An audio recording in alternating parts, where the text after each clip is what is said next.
States of America and to the republic for which it stands, one nation, under God, indivisible, with liberty and justice for all. All right.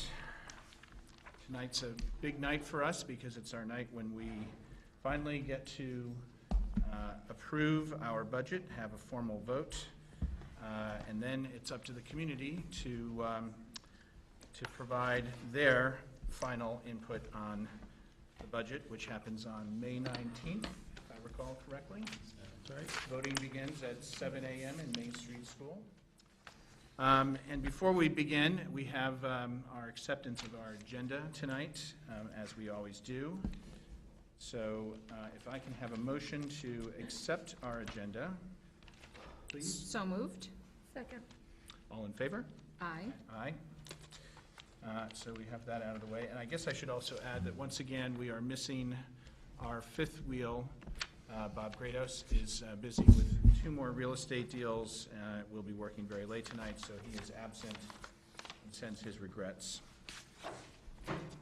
Having said that, now on to Dr. Harrison and his superintendent's report. Over to you, sir. Great. Thank you very much, and good evening.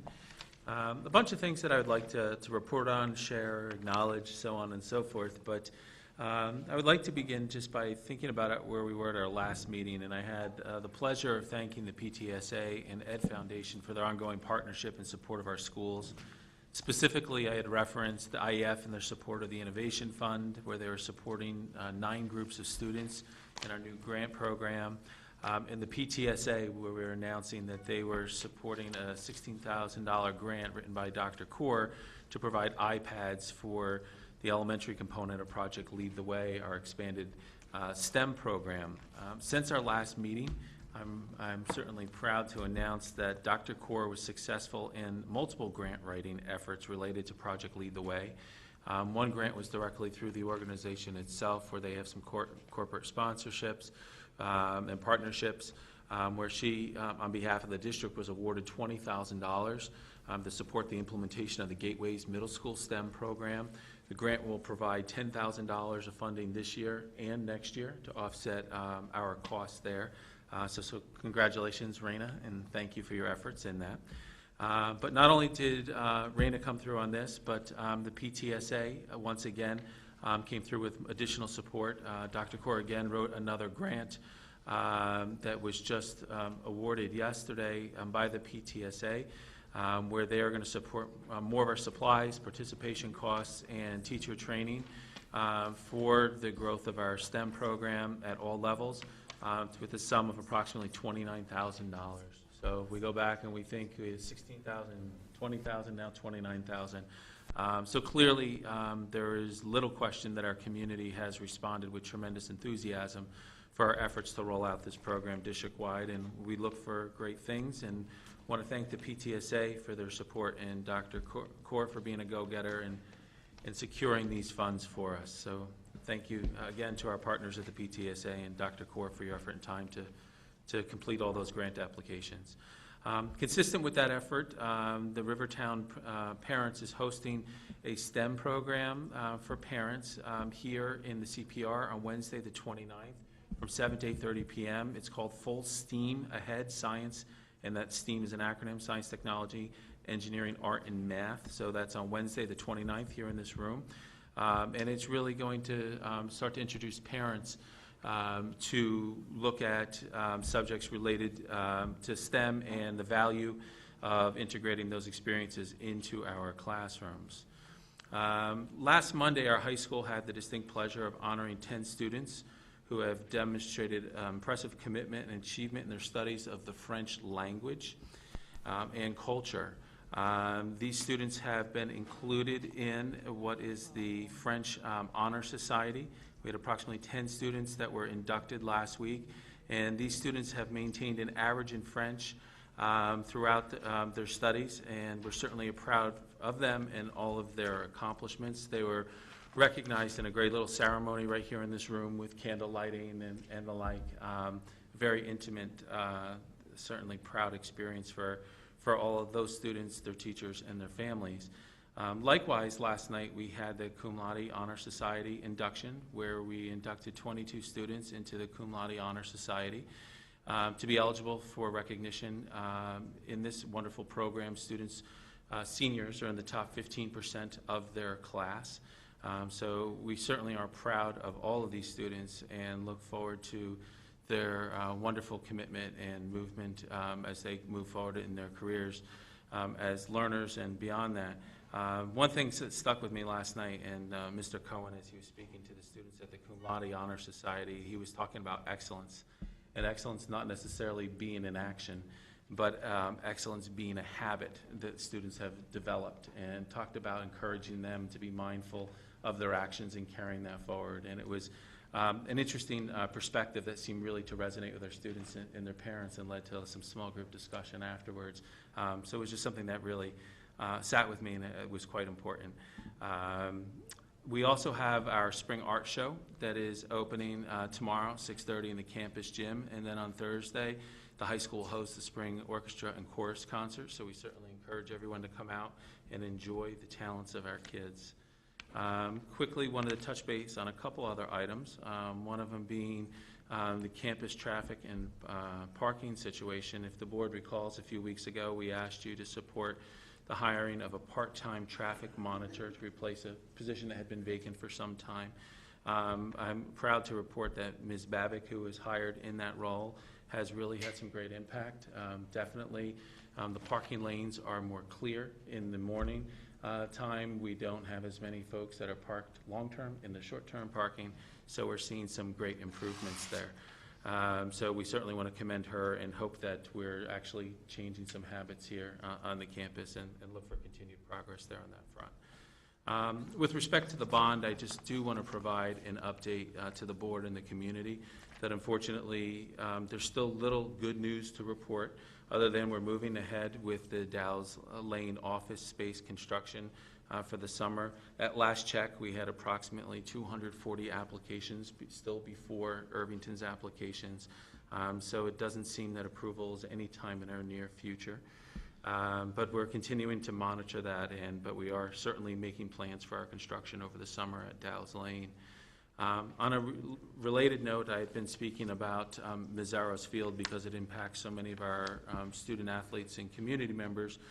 We had made some good progress over the last week with some dry and warmer weather, where our field was certainly returning to a playable condition. In fact, we had some teams that started to practice on the field, and we had hoped to start competition this week. However, the rain over the past couple days has left the field completely unplayable. Mr. McCormick is working diligently to find some alternate locations for our student athletes. Mr. Knowles and his staff are doing the best they absolutely can. But really the progress that we've made has been a combination of the human effort that's been put into the work, as well as the cooperative weather. Unfortunately, we're set back with the rain the past 2 days, and we have more rain on the horizon. But here I do want to acknowledge the support of the village. They've been supporting Gary and his team, lending their expertise, equipment, and manpower. Specifically want to acknowledge Chris DiPaolo, who's been up here on site advising and providing some guidance for our guys, and has helped us to get to where we are today. And then finally, in a communication to the board yesterday, I shared that we are making some adjustments to our Board of Ed meeting presentation calendar for the balance of this year, and just want to go on record publicly and indicate that we certainly will be communicating this in our regular communications. And then to give a little bit of an overview, that tonight we're going to welcome our leadership team from Dow's Lane. We're going to be talking about some of their initiatives. Next week, Ms. Chapnick will talk about the work at Main Street School, and that'll then be followed by the middle school and high school. On June 2nd, then we're going to have a conversation about assessing student learning and instructional design. And then finally, on June 16th, we'll again focus on our work and progress in the area of technology.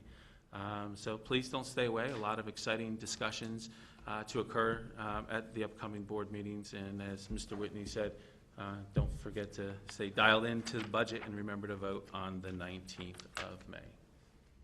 Speaking of which, we can segue to our first formal presentation tonight, which is the budget overview from you. Yep. Just give Do you me, want to kick that off? I will kick that off. Just give me a second. Sure. It's kind of a difficult segue to go from all that information to It's just lots of a talking. budget presentation. So,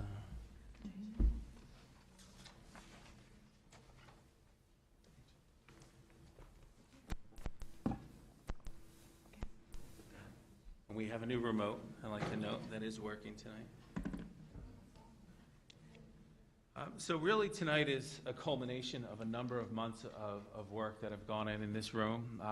Lots of work that has occurred back in the schools and district office to develop a budget that met a set of objectives that I established with the team to be able to address what we saw needs. And we wanted to have a series of commitments here, and we wanted to make sure that we were providing for opportunity for our kids. We wanted to make sure that we certainly were looking to enhance programs and experiences where we could, build upon our existing curriculum, continue to support our teachers to make sure they're well-equipped to deliver excellent programs, and of course maintain our facilities. But we didn't want to do that at the expense of other necessary required programs and those that have become areas of pride and passion for our students, such as AP courses, music programs, and other extracurricular experiences. In doing so, we had a lengthy process, and you can see if we look at the number of meetings that occurred in this room, 7 meetings, including this evening, where we went through a lot of process. And in doing so, we really broke this down. We took some time and we had a line-by-line review. We did that in the areas of curriculum instruction. We did that in the areas related to operations. We saw a lot of public feedback where it was possible. Unfortunately, we did not have a ton of folks in the room, but there's additional forums yet to come where folks can come and learn more about the budget and the process we went through, but to get some details and have questions answered about the proposal that administration and the board has put forward. So I'll detail those dates and times later on, but there's been some more opportunities yet to come. In doing so, we had a balanced approach, an approach that focused on education, of course, but we also looked at finance. And in doing so, we found the opportunity to provide some new enriching learning experiences for our students. We also went down a path, and we had a lot of impassioned discussion in this room about our needs to be able to support all of our students. And in doing so, that's challenging and enriching kids with rigorous new experiences, but also coming down and supporting students in need, whether that was in areas of AIS, academic intervention, or special education needs. We're supporting our existing programs and student opportunities, of course, and we're continuing to invest in professional development and program growth. But on the flip side of it, we always think about the finances. So we could do all these great things, but what is that going to cost us? What is that impact going to be for the school district?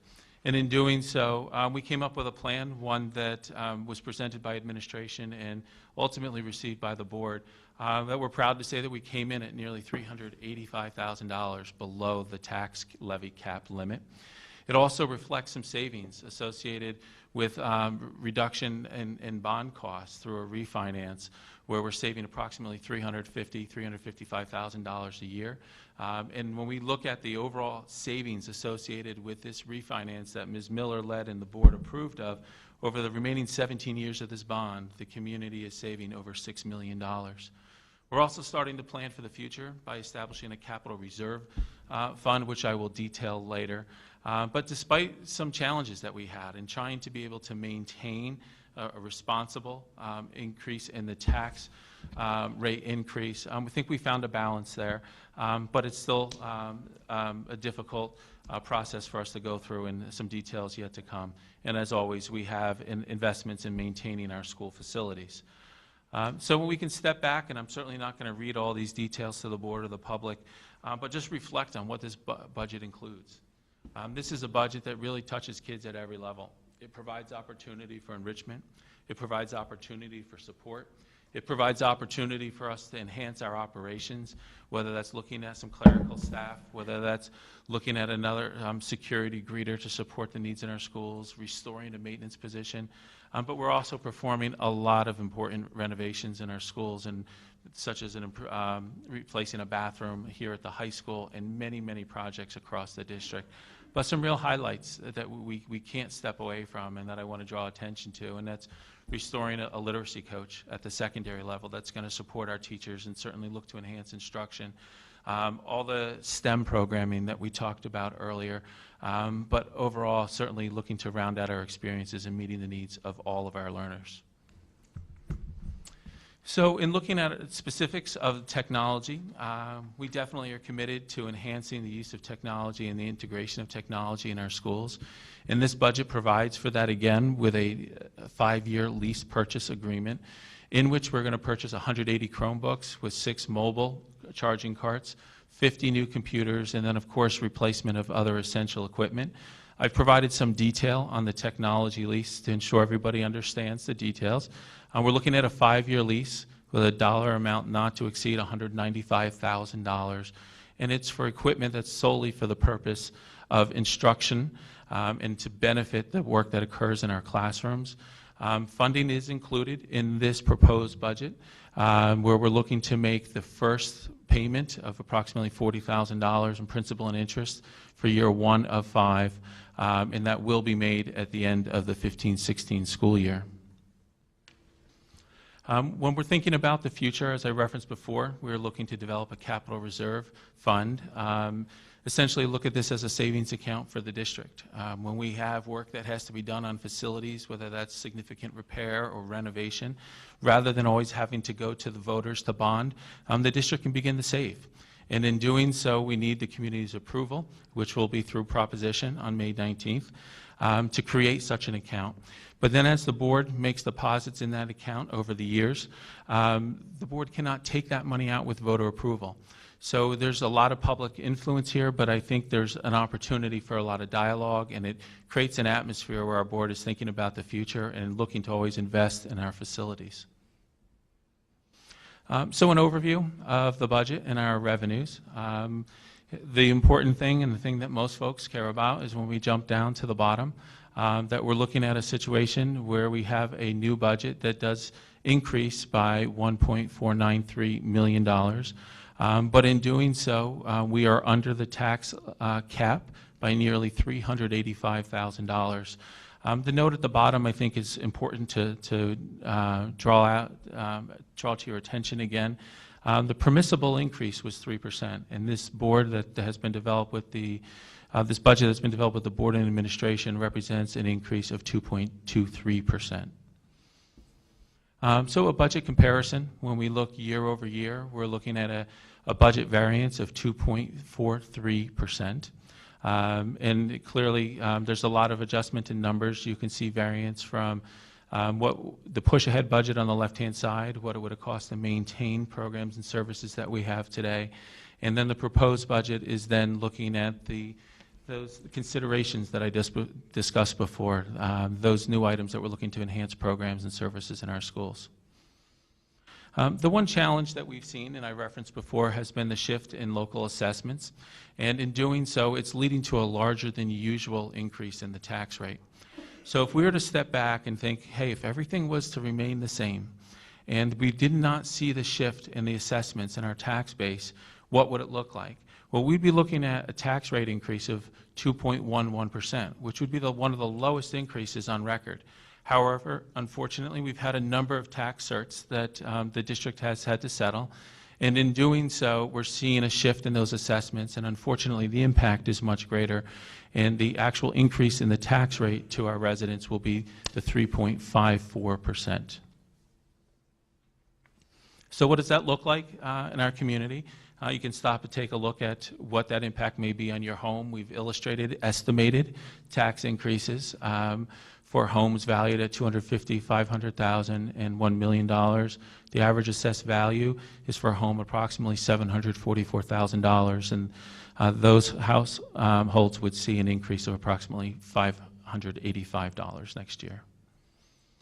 And then just an overview of our 5-year trend based upon this budget that we developed. And I think the one area that I think is important to highlight is to see the downward trend in the percent budget increase. When we look at the variance on the right related to the tax rate increase, this year we had the challenges that I referenced earlier But ultimately, I think it's positive to see the investment we're making in our schools, the variety of new resources and programs that we're introducing for our children, and still maintain a good, healthy budget increase. So with that said, Mr. Whitney, tonight's opportunity for any final comment from the board before you take action. But certainly tonight we're looking to adopt the budget so we can begin to promote it and advertise and educate our community. A couple other meeting dates just for folks to be mindful of. I'm presenting to the village trustees on May 4th. There's another community budget discussion at the Senior Center on May 5th at 1 o'clock. Here at the board meeting, we have a public hearing where folks can come in and certainly share their opinion, and then a couple other forums before the vote on the 19th. Great, thank you very much. Very welcome. I think the way we'll handle this is if the board has any additional questions that are of a detailed nature for Chris, we can do that now. And if not, we'll move to the adoption. We'll have a motion to accept the adoption, and then we can have comment before we vote, if that's okay with the board. Sure. Okay? So any questions for Chris about the budget right now? No. This is actually a question about that schedule. Sure, yeah. What is the purpose of the presentation to the village trustees, and what happens there? It's been my belief that I think it's important to engage all of our partners and to try to educate as many folks as possible. We look out at the audience in our meetings. We see a handful of folks that attend on a regular basis. I don't know who watches our meetings from home, but I think it provides an opportunity for us to be able to continue a level of dialogue with the trustees and to ensure that they're educated in the business of the school district. I just see it as a responsibility because we really utilize such a large percentage of the local tax base that I think there's value in having that line of communication. Okay. Just one, given the section, if anyone decides to watch tonight and they haven't known, I just want to make the statement that, nobody here either, but it's a process, and the reason I think that, just if you were to say, why do no board members have any questions, I think it's a process that we've been through week to week. So Right. Last week, we kind of knew that, we were hoping to get to a point where all of our questions were addressed and answered, so it's Correct. just that point in the process. I didn't Right. want someone to watch from home and think, oh, this is kind of, Right. interesting. It's a process that started in January, and we've been Right. going through it So for, this is kind of the last week Right. of the budget the last meeting of the budget process, so by now, hopefully, most of the questions have been addressed and answered, and we've all had time to process it. and also there may be opinions about the budget too, which I think is appropriate, but I thought we'd Yeah. have the motion to accept the adoption, and then we would go and offer our opinions. So can I have a motion to accept the recommended action that the resolve that the Irvington Union Free School District 2015-16 proposed budget be set at $57,664,000, and that this proposed budget be voted on by the community at the annual meeting on May 19th between the hours of 7 and 9 at the Irvington Main Street School. Can I have a motion to accept that? So moved. Second. Okay. So now we can have our comments before we vote. John, you want to? No, I think we've observations? gone through all, this is, I don't really have any further observations. I think we've had good discussions over the weeks, and we've reached a, I think a balance of interests here. And some of us would probably prefer the budget were somewhat more conservative, but I think it's a reasonable outcome that Great, thanks. goes forward. Great. Robin? Yeah, I agree with John on that. I had one kind of comment. It's more of a to be discussed later, but it's just, as people are asking me about the literacy coach and I'm describing it, I'm just wondering if we could maybe think about that name a little bit, because from the way you described it to me, I'm wondering if literacy is the right term. And it might be in terms of when you advertise for it, but almost like instructional coach maybe? I don't know, it's just something to think about. It doesn't impact the budget at all, but it's hard to describe that when then I get into the other things that you talked about with it, so. I think that's a good point. Well, that's why originally we called it teaching learning facilitator. We didn't call it coach. Exactly. Yeah. I think we had the same. I guess my Right. concern would be not with the word coach, but with the word literacy when applied to the vast majority of middle school and high school students. That's probably not their issue. Good point. So, but in terms of the budget, I, kind of agree with John's comments. I think it's always hard to come up with, paying for what we need at a number that the community is okay with. I think ideally we all would like to come in a lot lower, but every year has its challenges, and I think we were able to strike a balance that seems to, meet all of our goals, and I think it's a good budget. Okay, great. Maria? I think this is a very smart budget. I thank Chris of the administration and the building principals. I too think that this budget is a nice balance of everyone's needs throughout the district, and it addresses that, and I thank everyone. Great. And I would just add to it, I think it's a very prudent budget because, we discussed the opportunity to spend right up to the cap, and we decided not to spend that extra money, and I think that was wise in view of the tax rate increase that we were looking at because of the lower assessed values. So I really think this is an excellent, prudent budget that balances a lot of needs, but ultimately does not put too much burden on our taxpayers. So having said that, I'd like to ask for a vote. Do we need to do a roll call? We do. John, how do you vote for this year's budget? I vote yes. John votes yes. Am I doing this right? I don't do a roll call very often. Elaine? Just go down. Yeah. Robin? Yes. Maria? Yes. Phil says yes. 4-0. And then the approval of the property tax report card, just for the explanation to our viewing members, maybe Bev or Chris, you could just explain the purpose of the tax report card, property tax report card. The property tax report card is mandated by the State Education Department. It's also mandated that the board approves the report card, and it shows the proposed budget as well as the tax levy, the percentages, and the permissible exclusions. It basically has a lot of the same data as the tax cap formula.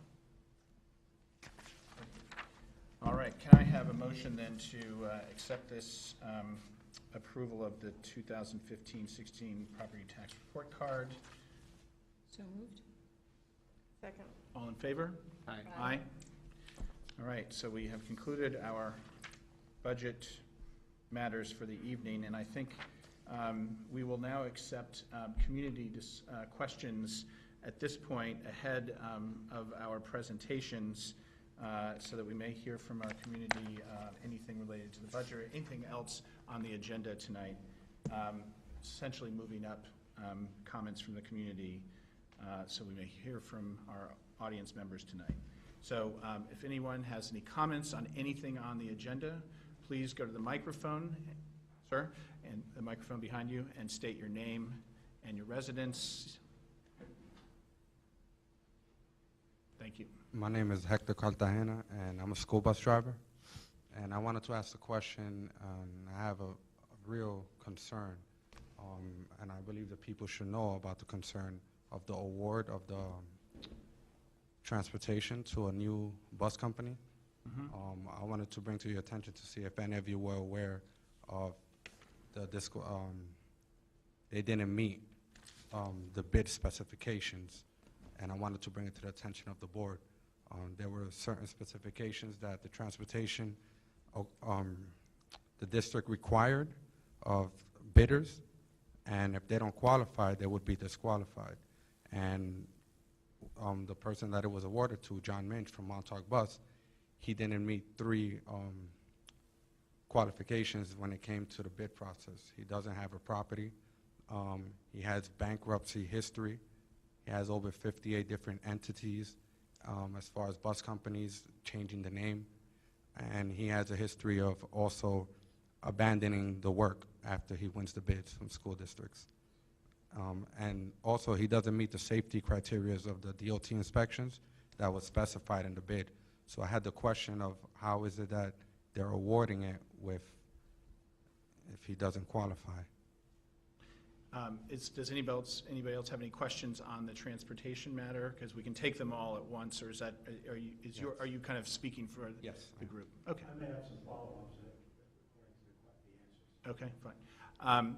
So I'm the board president, and I can speak in general terms about the contract process, but I'm going to keep my response to your question really quite general, because when we are talking about vendor awards, we have to be very judicious in the language we use, and obviously your accusations are quite serious. So I'm really not going to address any of your accusations, if you don't mind. I hope this is not the forum for doing that, because you're making some pretty strong comments. I bring some factual information as well. Understood, but just so you know, I didn't want you to be dissatisfied with my answer. So we are, with any vendor award contract, any vendor award process, we are bound by a strict process. We have an RFP, and the bids come in, and we have had people review all of the bids that came in and judiciously go through those bids. And the company that is on the agenda tonight did meet the specifications that were spelled out in our RFP. And we, as a board, have been assured of that, or else we would not be here discussing it tonight. And I think beyond that, I can just turn to our administrators and see if they want to comment on the process.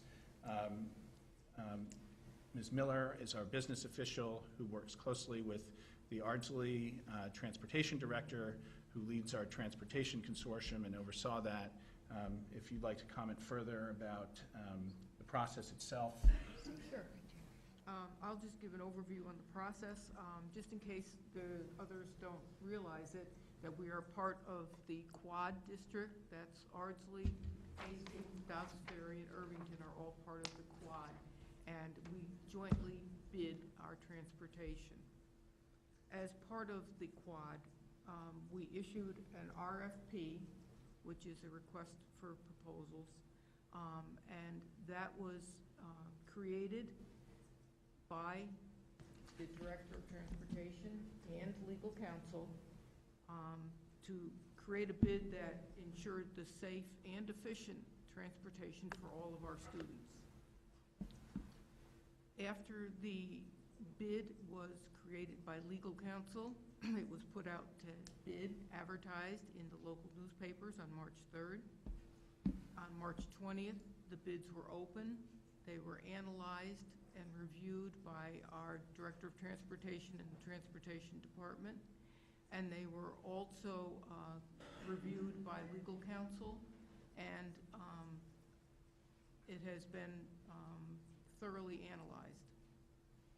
And can you just remind us, too, that we are bound by law to award the contract to the lowest responsible bidder? That's correct. And even if it's by $1, apparently. That's correct. That's General Municipal Law 103. Can I add on to it? You may. You have a follow-up. According to the bid, you do have to have a property nearby in order to be qualified for the bid, and he does not have a property. He also needs to show 3 years of DOT records, and he only had 2.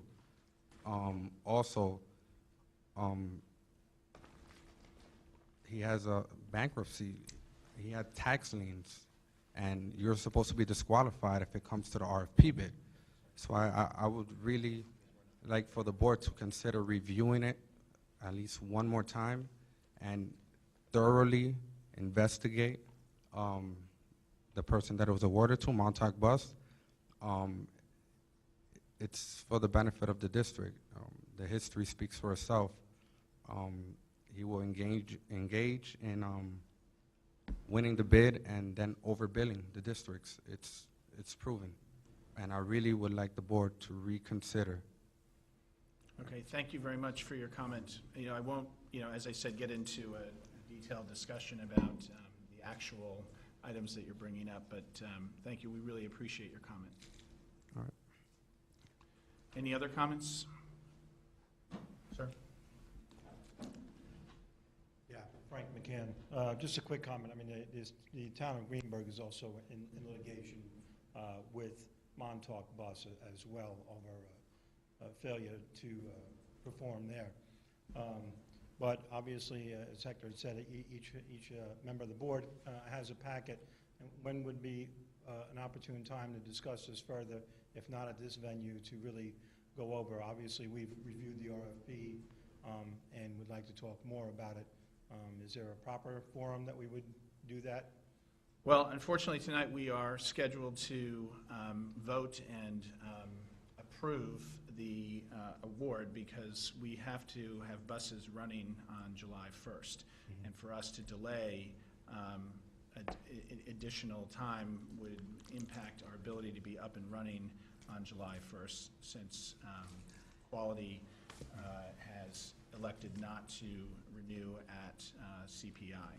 So we had a bid process, and that bid process is over. And I think the time for a discussion like this would have been earlier in the process. Well, I believe there was discussions earlier in the process. I could be Right. wrong. And obviously we've done the RFP. Everybody has a package in front of them, and we talk about a responsible bid. But I think at this point the appropriate course of action is for you to submit any additional questions, and we will definitely answer them in writing As appropriate. as we can. Obviously, we have to be mindful of the parties on both sides. Okay, I appreciate the board's time. Thank you. Yeah, that's what, I was going to ask if we could, sir, if we could have your name and affiliation for the record, please. Frank McCann, Transport Workers Union. So I again, and to reiterate what President Whitney stated, that any of the objections that you have, we had asked that you submit them in writing. As Ms. Miller indicated, that all the bids received were reviewed and were not only reviewed by administration but also by council. Any insinuations or accusations that you make at this point in time would be reviewed by the same party to assure that not only our Board of Education but our other members of the Quad Village made the responsible decisions. Okay, thank you. We will get that to you right. Thank you. Any other comments from anybody in the community before we continue with our presentations? No? We will move on to our Dow's Lane presentation from our Dow's Lane team, Randy and Meg. And I think, Chris, are you doing introductory remarks? Are we going to segue right into, or? Well, Dana? actually, I will say a few words and then really pass the microphone to Dr. Kaur. We need the other one. There you go. So as I indicated earlier, we're over the next few meetings, we're going to receive a series of presentations from the building leadership teams, and we're going to start tonight with Dow's Lane. But Dr. Kaur is going to give a bit of an introduction that's going to provide a lens for the board and the public to kind of view the work that's going on in our schools and see the connectivity of everything that's occurring. So Dr. Kaur, the floor is yours, and then we'll pass it on to our fine leadership team at Dow's. Sure. So before Randy and Meg share some of the good work that's going on at Dow's Lane, we thought that it would be helpful to just review the theories of action and goals, because this is the foundation of the work that we're doing in all of our schools. So we thought that we would start by sharing this tonight, and then and we'll be referring to it over the next 4 board meetings where you're going to be hearing from the administration from each of our schools. So our theories of action, our work is based on 3 theories, and at the bottom of the screen you see theories 1, 2, and 3. And you see at the top, our goal is always about student learning. And so the way that we see our path to student learning is ultimately through instructional design. Everything we do in our schools is based on what are we doing for students. How are we designing instruction? How are we creating a culture? How does our organization support the best possible teaching and learning? So on the bottom, you see our theory of action 1, which is all about creating students who are ready for college and career moving forward and 21st century learners. In order for us to achieve that, we need to ensure that we're providing the professional development and learning for our teachers so that they can have those and design classrooms to support the kind of learning that we would like to see in Irvington. Practices and observation under Theory 3 is about how do we ensure that. And we ensure that through our formal observation process, but also through our informal walkthroughs, through our instructional rounds as administrative council. So as part of this, we just wanted to highlight the actual theories themselves. And so Theory of Action 1 is all about students and what we're looking for and the kinds of dispositions. So if you look at our goal, in order to develop successful 21st century learners that will be prepared to thrive in a rapidly evolving global society, the Irvington School District will. And under that, you see bullets that strongly state what it is we want to be doing as a school district to ensure that our students are meeting the expectations and the demands of the world. Our second theory of action is around professional learning and ensuring that all of our teachers have the opportunity to learn and to engage and to grow in areas of strength as well as areas that may not be first and foremost in their prior training. So our professional development is the foundation of success. The last piece that we have is always the how do we know? How do we know that teachers are meeting the expectations and the standards that we've set? And through that, the administrative team has worked really hard and rigorously to have a common approach to looking at classrooms, understanding what instruction looks like at all the levels. And we do that by using instructional rounds as a process so that Randy and Meg have actually been in plenty of high school classrooms, and our high school administrators have been in plenty of primary classrooms. And we really want to ensure that we all have a common understanding of what instruction should and could look like for us. So it's these three theories that have been the foundation of all of the work that we've been doing over the last several years, and that Randy and Meg have built their work for this year. So as you go through and as they talk through their work in the presentation, what you'll notice is Randy and Meg have highlighted for you how those theories are connected and interrelated, and how they live and breathe as part of all of our work. So with that, I turn that over to you.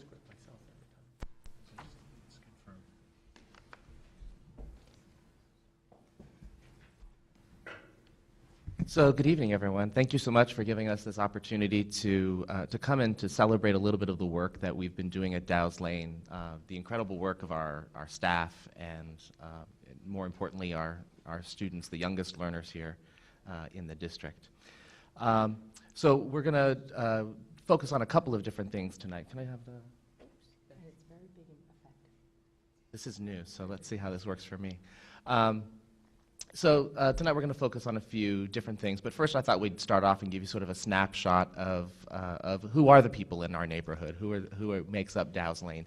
So in this slide you can see a little bit of the total number of students that are currently in our charge at Dow's Lane. There's a total of 537 students currently enrolled, and here you can see the breakdown and the number of sections. Just to point out, we have 6 sections on first and third grade and 7 sections on kindergarten and second grade. With 2 ICT sections in all grades except grade 1. And a brief overview there, too, of the adults at Dow's Lane. So 48 teachers, actually 27 aides, 2 clerical, 1 nurse, and 5 custodial. And, of course, Meg and I are there as well. So to begin with, I just will reference back to the image that Raina shared with you. Because the theories of action and the goals of the district are really what's at the heart of all of the work that we do. And throughout the course of this presentation, you'll be able to see how some of the things that we've been working on in the initiatives of the building connect back to those theories and goals. So tonight, though, we decided to focus on just 5 areas for you: math instruction, instructional design, the Foundations program, which we've been using this year for the first time, the habits of mind, and technology. And those are 5 areas that we'll focus on tonight, but really only make up a small part of the incredible work that happens every day at Dow's Lane. And so I also just included this slide with some photographs because I think that photos speak 1,000 words. And here are 5 photos that highlight really how at Dow's Lane we're really educating the whole child. And so you'll see a bulletin board there about our Dow's Lane bucket fillers, which is part of the character education at Dow's Lane, based on a children's book, Have You Filled a Bucket Today? A photograph from one of our chorus concerts. Many of you have been there on the other side of the photo in the audience. And, you know, a reader, some students engaged in hands-on science, and of course, the students engaged in some kindergarten art making there. So while we're focusing on 5 other areas tonight, this also gives you a snapshot of some of those other things that are happening every day. This is sort of a day in the life of Dow's Lane. And so for the first one, Mrs. Benedetto is going to talk a little bit about how we've focused on math instruction. Good evening. So we've been talking quite frequently about the Common Core and our transition to it and how successful it's been. And it highlights one particular area that is a cornerstone of our success in mathematics instruction. It began with some professional development led by a name that we've all come to know quite intimately, Mrs. Rosner, has engaged with teachers after school in their time outside of the day, away from students' instructional time, that they've engaged in conversations and dialogue around a group, a study group, a professional learning group called Math Module Mondays, where they'll talk about the curriculum as it builds, the standards as they build, and how we are addressing these standards. It's provided a window into that vertical alignment that's so important as a student travels through their years in Irvington.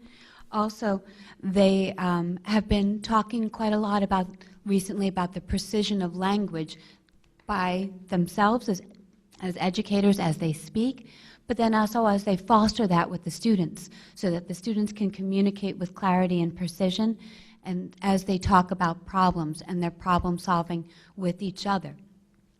Now, as I speak, I automatically infuse my habits of mind as they did in their study groups when we talk about clarity and precision. Being precise in your language in mathematics is a key to actually understanding what it is that you're doing, what it is that you know, and what you're looking for, what's the unknown in any problem-solving situation. Also, they've been talking about what it takes to be a problem solver, to being flexible in your thinking. If one way doesn't work, trying another way. If the student next to me did one thing and I did something else, but we arrived at the same solution, then that's wonderful and we should celebrate it. Also, what to do when you come across a problem that you really have a hard time with, and we talk about that persistence, that internal feeling that you need to hold up by yourselves and look for somebody else to help shore you up, and what else could you use, and what strategies are in your toolbox. So that's where some of our classroom coaching has come into play for the educators as well, where Mrs. Rosner has gone into the classroom and engaged with the teachers in some problem-solving techniques, where many teachers have implemented mathematics groups where students speak peer-to-peer and assist each other in the problem-solving process. And we've had some really great success with that as the students assess themselves and each other. And again, we're meeting the needs of all of our learners by grouping them together and allowing them time to work at their pace and with their peers to really grapple with the problems.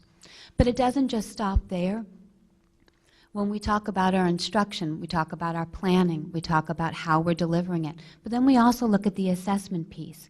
And when we unpack our assessments and we sit down together at a grade level with Mrs. Rosner, with administrators, we take a look at the assessment, we look at the questions, and we see how the students responded to it. And then we reflect back to our teaching and our instructional practice. We also reflect back about the actual questions themselves. What about it trips some students up? What about it helps some students access the learning more easily and efficiently? So the whole cycle of our mathematics instruction and all the support that's gone into it has been just amazing, and why we've been so successful. So as we go through this presentation tonight, you're going to start to see that there's some interconnectedness between all of these pieces. And so you're going to hear the idea of the habits of mind connected throughout, and also the next section, which is really about instructional design. And we acknowledge that so much of the success of student learning in the classroom is actually something that happens outside the classroom, and it's the planning and preparation that teachers undertake in advance of actually delivering the lesson. And a large part of that is the instructional design. And so teachers have been continuing to learn and explore the understanding by design, backwards design process for designing units. And we've been focusing strictly on English language arts in our elementary classrooms. But our content area teachers as well have been using the backwards design process known as UBD for charting out their curriculum and designing their instruction. The UBD process dovetails nicely with our use of the Rubicon Atlas software. So along with that professional learning about the backwards design process and the work in designing those units in such a carefully crafted way, the teachers are all at the same time learning a software program that helps to maintain those unit planners within it, which certainly makes it very easy for teachers to look at instructional design across grade levels and improve the vertical alignment across grade levels.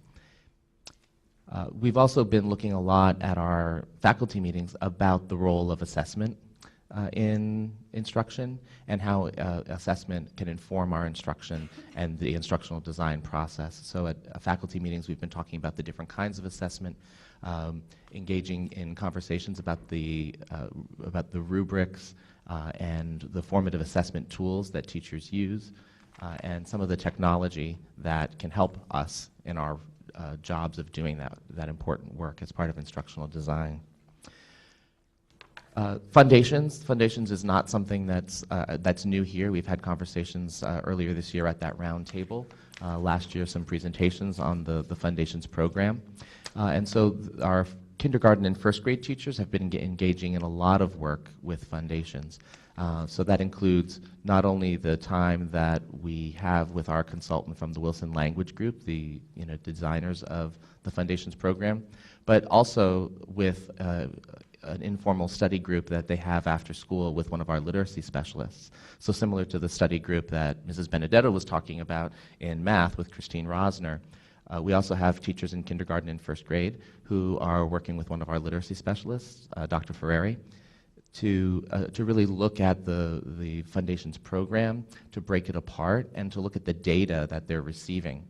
This is actually sort of a new focus, or maybe a renewed focus for the teachers at Dow's Lane, is to really be looking at data and sharing data across classrooms. So Meg alluded to it a little bit in her presentation about math, but in math and in Foundations and in literacy, teachers are sharing much more of their data with one another and using that as opportunities to learn from one another about what are the practices that were happening in your classroom that yielded those types of results. And what does this tell us about our entire cohort of first graders, for example, when we look at the data all together? We've been seeing, as I mentioned previously, we've been seeing some really promising results from the Foundations program. Teachers, I think Raina has also reported on it, that teachers are astounded at the progress that students are making. And it's also been really helpful in creating some consistency across the grade level in all of the classrooms, because we now have a clearly sort of articulated program for the instruction of phonics and foundational skills. And now Meg is going to talk some more about habits of mind. I could go on and on and on about habits of mind, which I think I did at our roundtable discussion. But just to give you some snapshots into habits of mind, it's not a new concept. Our Costa and Benecalic have developed it, and it's 16 habits of regardless of your walk of life. You are successful, and you can trace it back to these 16 habits, these things that you have worked on throughout your life that you can call upon at a moment's notice to solve a problem, to communicate with a peer, to communicate with a constituency group. And it's really quite amazing to see our teachers.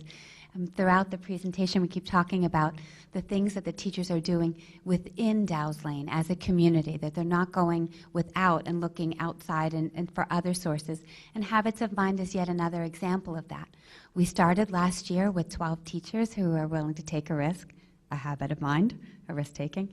And they came together as a group and started looking at habits of mind and how they could foster these skills, which are quite consistent with our 21st century skills that we saw earlier in our theories of action. They started to teach them rather discreetly and talked about what it would take and how it would look in the classroom, how it would look in your life, and then what it looks like in the curriculum too.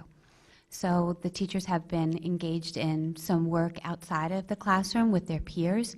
And then also on the slides you see some examples of how they foster this within the community of learners in their classroom. We're looking forward to another cohort next year. We had cohort 1 last year, cohort 2 this year, which consists of classroom teachers as well as special area teachers. And the thought behind that is the special area teacher has a unique opportunity because he or she teaches every child in the building when they come to PE, when they come to art class or library. So we've been very successful in having a consistent language throughout the building too, that the students you'll see are being flexible in their thinking in a second grade classroom on the left where they're trying to get the marble through the chute and have it go the farthest distance of all of the groups. And then a student grappling with an art problem too, where she's trying different techniques and being flexible in her thinking. So some of the activities that the students have been engaged in also is naming the habit of mind, because you don't know if you're doing unless you know what it is. So they talked about what it looks like in their life. On the left, the student is presented with a problem that he or she went to the library, wanted to check out a book, and her favorite book is not there. What else could you do? And you have to be flexible in your thinking. Maybe you could find an even better book to check out. And students talked about, going to a friend as a reference. And then on the other side, too, managing your impulsivity, which is something we talk about at all the grade levels and adults themselves struggle with as well. So in this particular poster, we have a youngster visiting a museum, although very engaged in the dinosaur bones.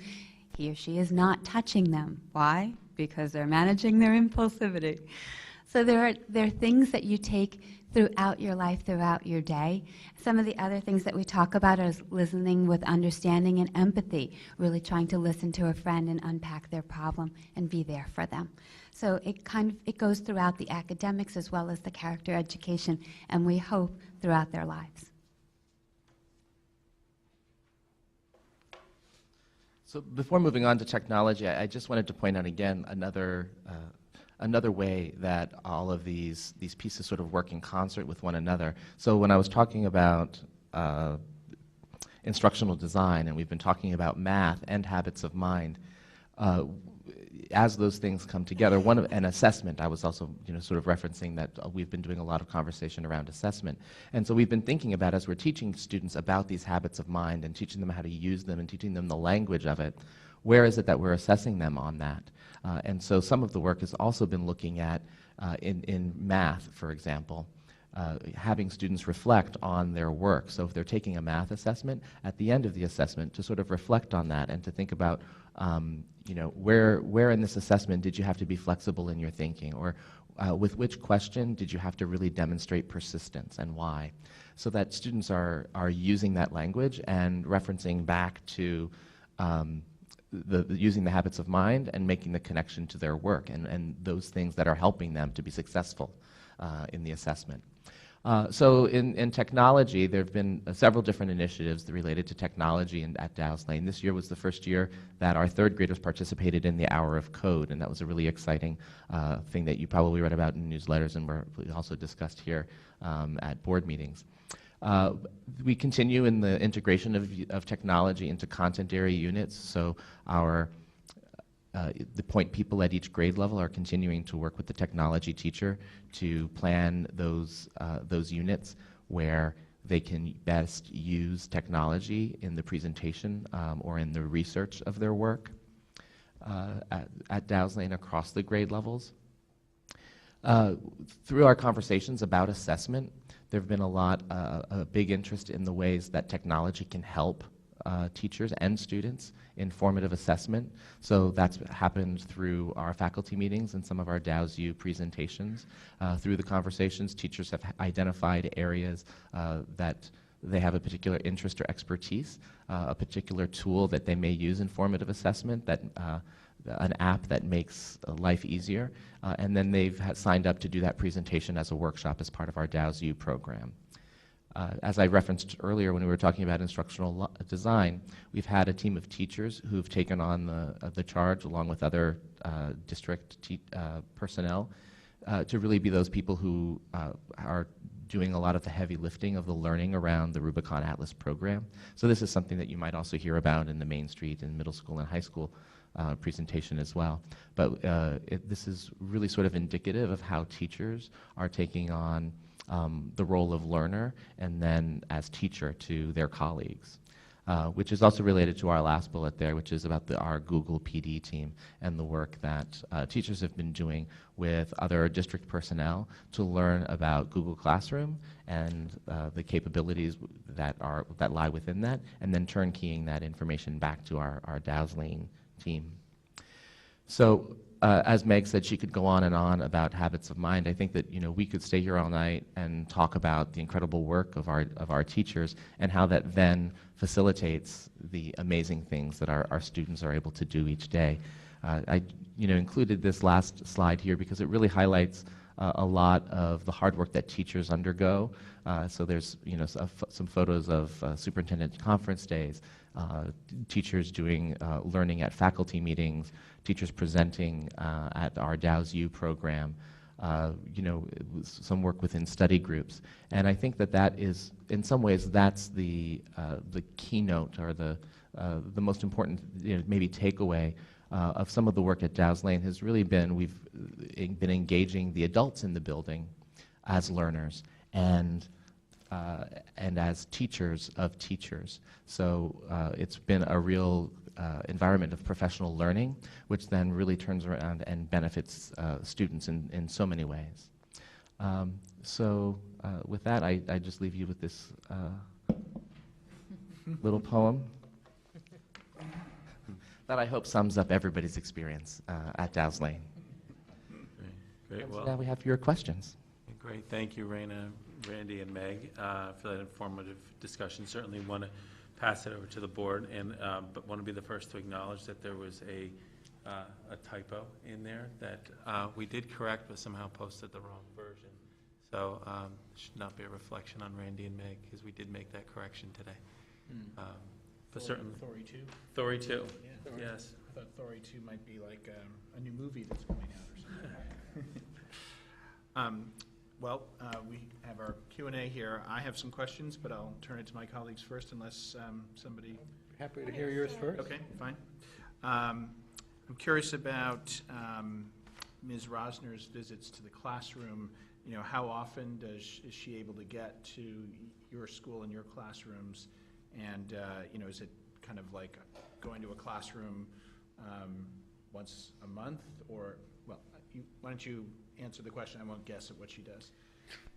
Sure. I mean, I think it's really kind of difficult to pinpoint exactly what that is because, part of Mrs. Rosner's work is also to help teachers in revising curriculum, revising some of the modules that they've been through already and helping them to preview new material that's coming through. So in any given week, she's charged with many different responsibilities. So in some weeks she would visit more classrooms, another week where those responsibilities with the professionals is greater, she would visit fewer classrooms.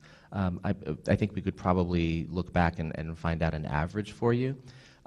But that work in classrooms happens in a lot of different ways too. So it could be that an individual teacher has a question, and it might be around a particular topic or a lesson that's coming up, and then Mrs. Rosner may ask, well, if you're, when are you teaching that? Maybe I can come and I can watch you, I can coach you, I can model part of it. So she can take on several different roles that way. It can also. Sorry. Yeah. Can I just clarify something? Sure. So the plan next year will be that Christine will have a regular schedule for being in classrooms.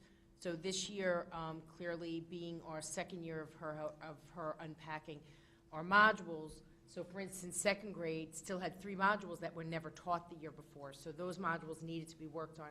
By the end of this year, every module will have been unpacked, but with every grade. So Christine will be working with us to develop a schedule that has her in classrooms on a regular basis next year, so. So this year's been, it's been a little bit more by request or ad hoc or as on an as-needed basis. But some of the work that she's been doing has been working with teachers and creating sort of dynamic math groups within the module lessons to, sort of allow for some more flexibility and things like that. So her work has been, in the Professional Learning Center with groups of teachers, and then also coaching individual teachers outside of the school day, and then also visiting classrooms. Thank you. How do the teachers respond to the, I think you kind of alluded to it, but I think I might have written a question before you addressed it at the end, but how are the teachers responding to the approach that we're taking, particularly with instructional design and backwards design? Some of these approaches are new, even relative to when my children went through Dow's Lane. I'm just wondering how do they feel overwhelmed at times because it's a lot of new stuff? I hate to speak for them, but I think that we all feel a little overwhelmed at times. So I suspect that they do feel that. But it's an investment in their future work. So really taking the time in advance to plan things out purposefully with well-articulated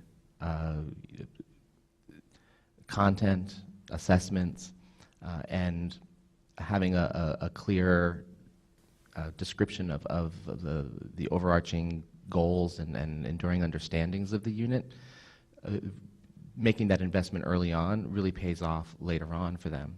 And once that lesson, that unit is designed in that way, they then can have some flexibility each year that they teach it, is that they go back to that unit that's already designed, and they tweak it and tailor it for the individual students who are sitting in front of them that year at that time.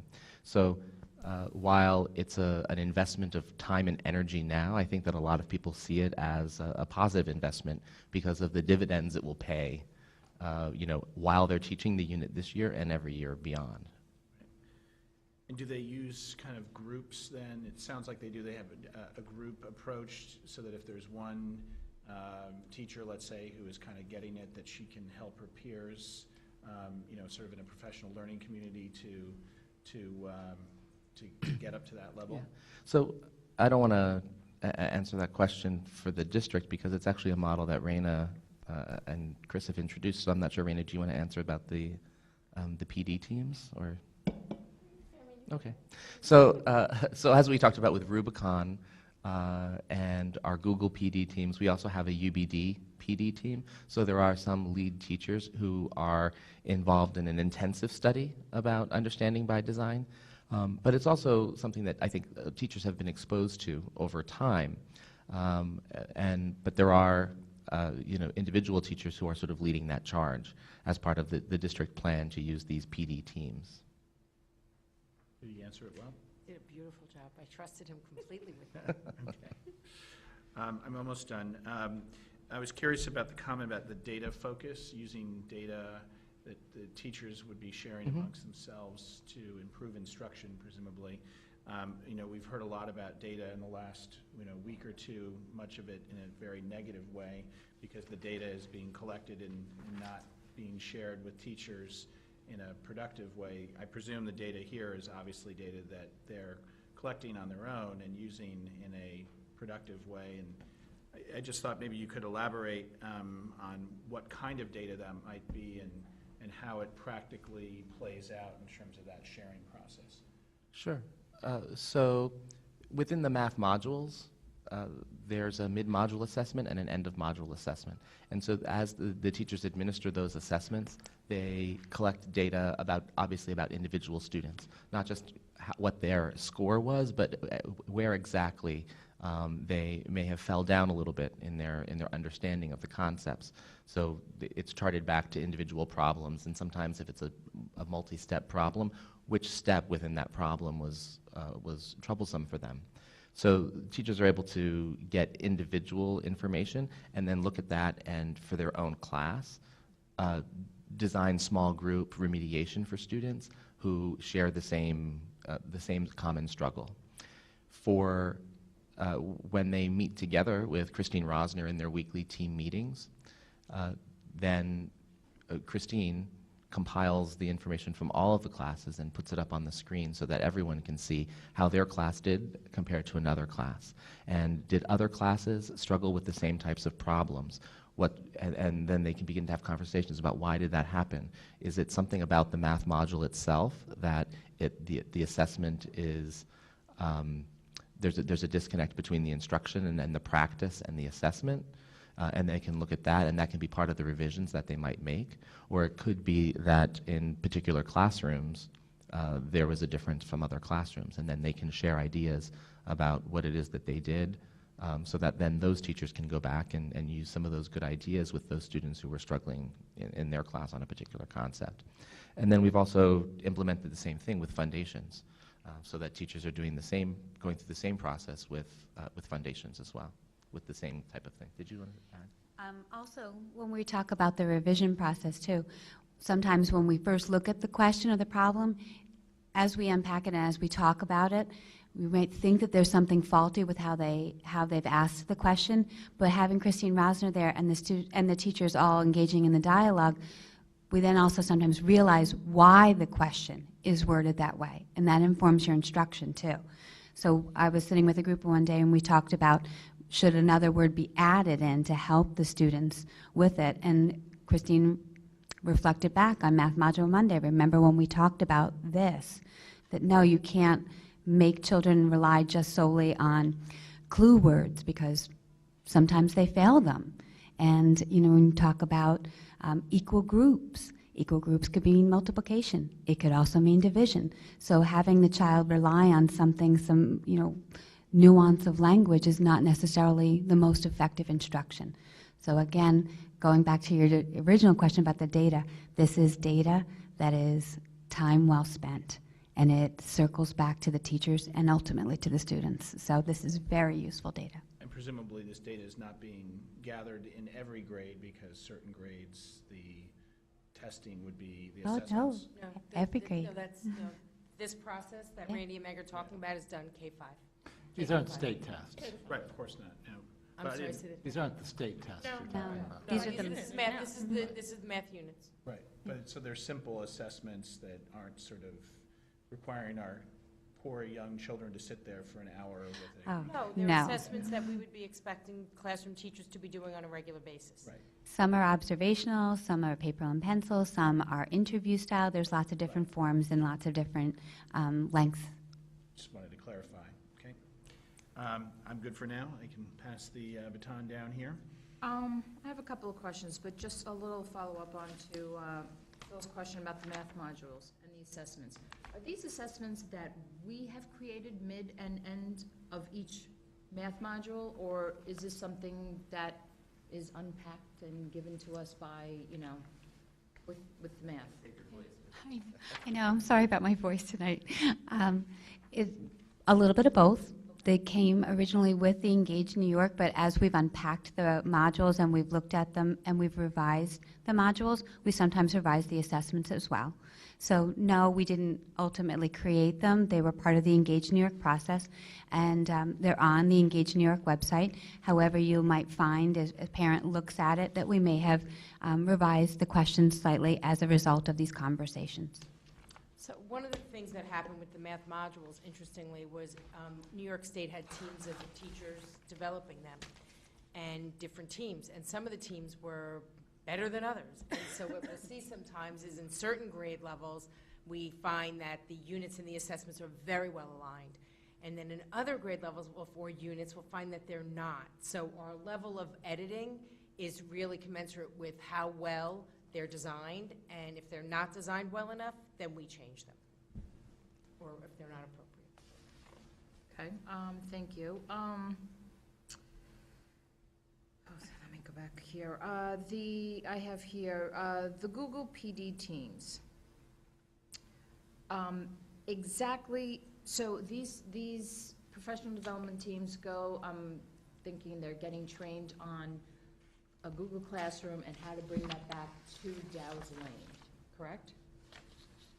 The use of Google Classroom every day. Right, and it's really not just Google Classroom, it's the sort of the suite of apps that are available through Google. So at Dow's Lane, currently we are not using Google Classroom with students, but it's really about how we can be using those, the apps within the Google Drive and the suite of apps to enhance efficiencies within the teacher's work. Okay, that's kind of what I was wondering. Yeah. Is this used more for behind the scenes of the teacher's work, or is it, or eventually maybe it will be brought into the classroom? Yeah, and eventually it may find its way into the classroom. As I think one of the things that we, are always thinking about is what are the appropriate ways for our youngest learners to be using technology as part of the learning process. So it may eventually come to that place where students are using sort of like a one-to-one device and are doing that kind of work with 6-year-olds. Okay. We're not there at this point. On your technology slide, integration of technology into the content areas, can you give me an example of what that looks like on, let's say, a kindergarten level specifically? I'm wondering how this actually comes into play with the younger ones. Sure. So in math, in kindergarten, one of the things that they are looking at is sort of making groups of 5, which then later turns into a bundle of 10. This is some of the language of the Common Core. So they one of the projects that the kindergartners use is I'm trying to think of the name of it. It's like Kid Picks, I think is the name. So it's kind of like a program where students are using electronic stamping. So they choose an icon and they can stamp it in different parts on the screen. So they create a story problem of their own using the icons that or the stamps that are available in the program, and they put some of them on the left-hand side and some of them on the right-hand side, and they create a story of their own where they're making either a group of 5 or a bundle of 10, depending upon when they're engaged in this, and it's a way of them demonstrating their knowledge and understanding of that idea of 5 or a bundle of 10. So it might be that students put 3 on one side and 2 on the other, and they tell the story about, there were 3 sheep in the pasture, and then 2 more came, so there were a total of 5 altogether. Okay. So that's an example of, with kindergarten and math. At another grade level, they might be learning about collecting data, so they would go about, with the classroom teacher, they're learning about data and making a data table using tally marks, and then turning that into a graph. So in technology, they're using a graphers program to now take that information, input it into a table, and to use the program to turn it into a graph to represent it in different ways. Great, thank you. That's really it for my highlight questions.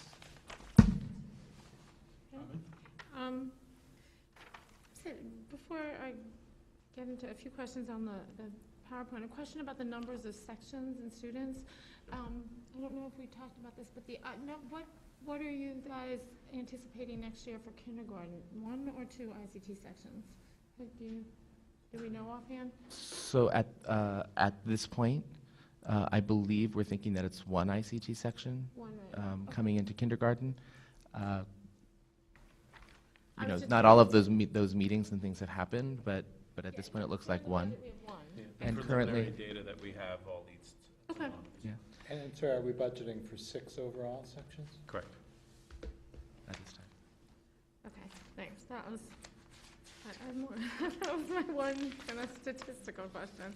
You talked about in math instruction, you talked about professional development, and you talked about the after school when they get together. Is that by K to 3 or is that by grade only? So the after-school math study group is actually K to 3, because one of the important ideas that they're exploring there is how the concepts build over time. So what does this look like in kindergarten, and then what does it look like first grade, second grade, third grade? Because that's one of the nice things, I think, about the Common Core is that you can really see how a standard builds over time. And so Christine and the teachers are looking at that sometimes by looking at modules, but sometimes also by bringing in student work and showing how how a kindergartner is exploring this concept, and then how a first grader does, how a second grader does. And Christine also then brings in examples from 4th and 5th grade as well, so that the 3rd grade teachers can see how the work that they're doing is preparing students for their future work in 4th and 5th grade and beyond. Okay.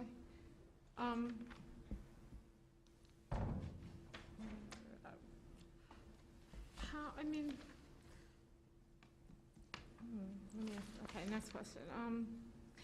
It seems like there's a lot of assessments and kind of looking at the data and changing, and I'm just wondering if you ever get how you get qualitative feedback. Have you talked to parents? Are parents aware of all this, I guess, is my first question.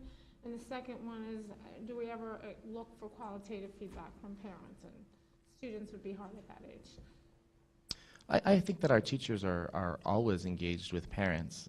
So, in addition to the report cards, the official reporting times, I think that that teachers are all generally in the practice of sending information home to parents, and parents, very informally emailing and commenting on, oh, last night's homework was difficult, so can you be sure to check in with Johnny, today.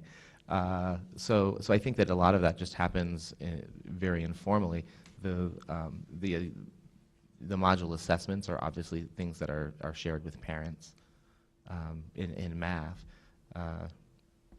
But a lot of because it is primary elementary, and we're not talking about high school, in primary elementary, not all of the assessments are formalized, written, pencil paper assessments, and as Meg said earlier, that sometimes it's an observational checklist that teachers are maintaining throughout the course of the day. It could also be, so for kindergarten, early in the year, they don't sit down and demonstrate their thinking with pencil and paper, but it's really through an interview process where the teacher sits down with them, asks them questions, and then the teacher records the students' responses. So that's an ongoing practice, not just in kindergarten and first grade, but also throughout the grades. There's lots of other formative assessments that take place along the way to help inform the teacher's instruction. And just to clarify for me, when you're talking about all these assessments, it sounds like we're really talking about math, unit by unit by unit. Are there ELA, social studies, science? How do we do that in those other disciplines? I think that those exist in all content areas. I mean, certainly in literacy, teachers are using student writing samples as assessment pieces as well. Social studies, science. Teachers continue to do running records on students on an ongoing basis, and then they do the sort of formalized benchmark assessments for reading levels on an ongoing basis. I think that one of the reasons why foundations and math stand out in this presentation is because those are the areas where we have systems in place for teachers to share that information with one another and to share best practices as a part of studying either the math modules or the Foundations program in depth. I was also just going to add, too, we talked about how the parents are involved in the assessment process, but also engaging the students in the assessment process is also extremely valuable, and it's critical to the students understanding their own learning. So you mentioned science. So one of the things that a lot of the classrooms have developed are rubrics where the students rate themselves how they did in their group work that day to understanding the concept. And then we talked earlier about rating themselves too on what habits of mind they used, what was hard for them, what was easy for them. Just in a simple science experiment, when water is involved, you'd be surprised how managing impulsivity comes in handy. And so, but also managing your impulsivity so that somebody else's turn to talk when you're working in a group, and they assess themselves on that too. We want them to be reflective. I think that unfortunately, the word assessment is becoming, I think we'll need a new term for that somewhere along the way, because it's almost becoming like a bad word. And, you know, for us, we think that a really a well-defined program is assessing students every single day. Teachers are constantly formatively assessing everything students do. There should be looking at those students and saying, what's the next step for that student? How do I move that student? How do I grow? How do I work with that student? And that's why we think assessing, we want to see assessment every day in every classroom all day long, but not pencil and paper assessing, just really teachers evaluating and measuring students and where they are and what's their next step of learning. And so I feel like it's becoming complicated by these standardized assessments, because that's not really what our classrooms look like 99% of the year. So We talked with the faculty, too, about the opportunity for feedback. So when we talk about the state assessments and how they take the tests, and then when does the data come in, and how do they find out, how do the parents find out, how much time has elapsed, how meaningful is it to everybody involved. But when we talk about the assessments in our classroom, it's an opportunity to feedback. And when you work on your golf swing, you know, you don't find out 3 months later how it was. You find out immediately, how was my golf swing? And if you're working with a coach who's videotaping you, you can watch it, you can assess yourself. So those are the kinds of things that we're trying to engage the teachers and the students in. I have one question on technology, and I have one on kind of theories of design. So just a quick question with the technology. When you talked about you know, how they're integrating it into the content areas and Google PD, is there consistency across the grade, or is that an area where the teachers have some creativity in terms of figuring out how they want to deliver their own instruction?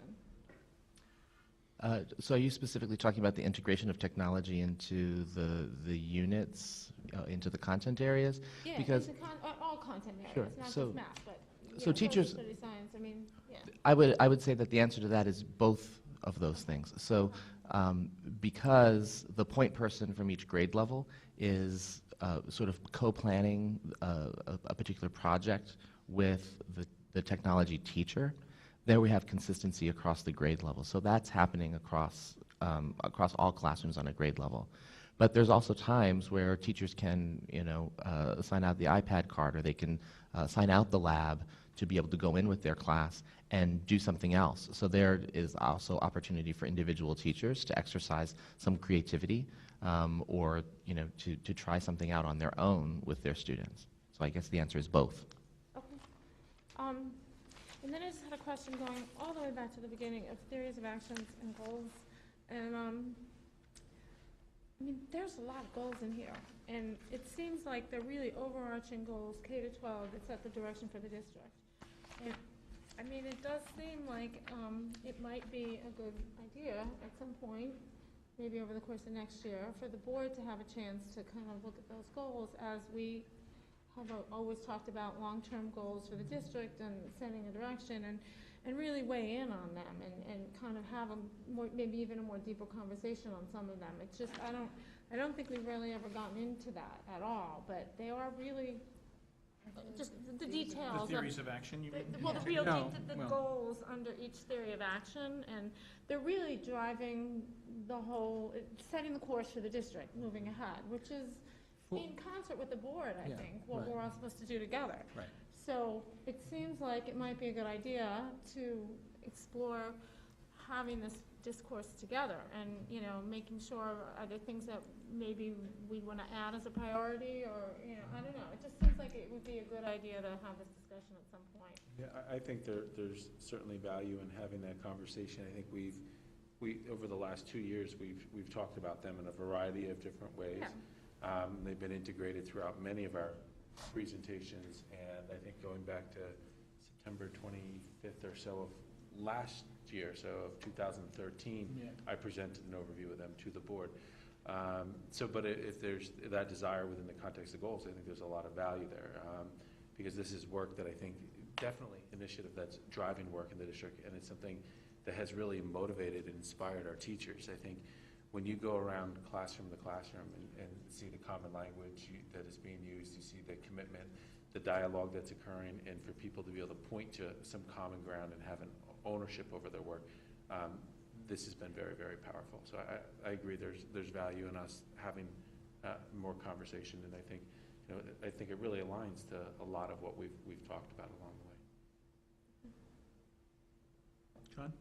Yeah, I would also very much support having a board. I mean, I think the board should be involved and, not just be told what the goals are, but really be involved in helping to decide and set those goals. And I think if I may respond, and I agree that I think the board should be involved in establishing and setting goals, and I think there's great value in that, and I think there's a piece to which there's balance where some work grows from the teachers and the educators as well. I think this is kind of that middle ground where I think we can embrace direction and see how it melds into practice in our craft. So, but I think there's a lot of opportunity for that dialogue. I want to remind people watching that, as Chris said, the theories of action, these goals, they've been in practice now for at least 2 years. Yeah. And they have come up periodically, almost in parallel to the goal discussions that we've had, but our goals have not been expressed this way because this was something that Chris and Dr. Kaur brought to the schools and the teachers on a sort of day-to-day practical level. I think it does make sense for us to try to align this language with the language that we've chosen as a board because they're kind of, they at the moment they sound like two very separate things. Okay, is it my turn? Yes, it is. Let me start. Let me go general to specific, if you don't mind. What all this great work, interesting work. How do you evaluate success for that? How do you know that it's doing? What is it supposed to ultimately do? All this. I mean, I've said this many times. We hear a lot about the inputs into the process, how you're going about things, how you're developing different techniques or theories or whatever. But that's the input. Those are all inputs. I mean, how do you figure out that the outputs are correct? What are you trying to ultimately get out of this, and how do you see if that's working? How do you evaluate that? Well, I think there's a lot of different ways that we do that. So earlier in the presentation, I talked a little bit about the work that we've been doing with teachers about assessment. And so I think that there's many different ways that we assess the outcomes of all of this work. Some of it's in hard numbers and data. And some of it is in that third theory, which is all about observation and evaluation of teachers. So some of it we see when we're in a classroom. We see this work being carried out with students. Sometimes it's in the actual student work itself. And that looks more like hard numbers. I guess it could. You mean results of tests? It could be results of assessments, and I use the word assessment rather than test. I thought we were supposed to change the word. I'm sorry. Well, I think that test might even be scarier than. Are we going back to the 90s? I'm sorry. We don't want to do that. So and some of it is in is in those sorts of assessments. But when I say that. Student work tells us a lot about how things are being passed down from, whether you're talking about instructional design, then being able to look at the student work that's produced as a result of that instruction that's been informed by the instructional design process. And we can start to see some consistency of expectation across classrooms, across, different types of students on a grade level. And I think that because we're talking about two different pieces here, some of it that we're talking about is the teacher practice, which is obviously evaluated through the observation and evaluation process of teachers through our APPR. And then the other part is that which goes to students. Right. And where we see students using the language of the habits of mind, where we see students who are benefiting from that articulated curriculum and the consistency from classroom to classroom within each content area. Is there, Yeah. go ahead. So maybe if I could just build on what Randy said. So I think what you're not seeing yet, which is part of our goal, which speaks to our approach to the aligned curriculum, is setting our benchmarks. So because we have not had a well-articulated curriculum across our grade levels. We had a lot of pockets of good instruction and very successful students, but what we didn't have was a common way that we're looking across a grade. So once you have that, you set benchmarks. You can identify what is an exemplar. What should student work look like? What are the varied levels of work? What can we reasonably expect, and how do we push kids to those higher levels? And that's the missing piece. I think, John, that's what you're asking. Yeah, because I guess I would think that, you know, all of this is, you've defined an approach, you know, a well-articulated approach with a lot of interesting, sensible ideas. But, you know, there probably are plenty of other ways to go about designing an elementary school, too, that other people might consider sensible. And how do we know that this is doing a good job and ultimately getting to us to where we want to go, which isn't about the process, it's really about the ultimate. Exactly. So I think Randy delivery makes to the kids. Example of foundations tonight is a really good example of a systematic approach that we've taken, and what we're seeing is the data says, yes, we are seeing growth. Although in part the data is allowing you to compare how kids are doing in different classes and stuff like that, or in different units within the foundations, I thought. Not on foundations. So on foundations, our evidence is showing that kids are progressing at a faster rate and across the grade. I guess it was math you were talking about. Yes. So foundations, we're clearly seeing more of the kind of measure that I think you're talking about. But that is our goal. Right. I think we first needed to have this articulated curriculum in order to set those benchmarks. But we do see that as clearly the work that it's important that we're identifying. And when will you be ready to begin to talk to the board about that process, I guess? Our expectation right now is that our teachers have completed their units of study in using Rubicon Atlas as their articulation tool by June 16, so for one more year. Part of that will accomplish through those days, those calendar days. I think that Dr. Harrison has been pretty consistent in his dialogue about needing time to do this work. Yeah. So our calendar is giving some, but again, I was at a Quad Village meeting last week, and, you know, talking with Ardsley, who's releasing an hour a week. You know, so our pace is slow because our time is limited. So I think our teachers are plugging along, our administrators are plugging along. We had hoped to be done sooner, but I think, you know, it will take us one more year to be across. And at that point, you will then have in place the framework of benchmarks, and you can begin, I guess, the following year.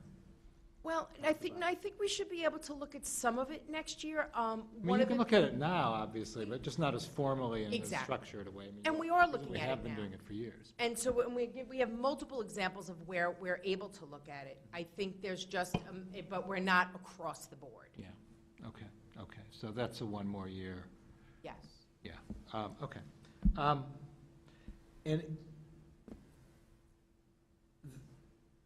And can you just say a little bit about differentiation in this context and how you approach it, and also how you evaluate it, its success or lack thereof?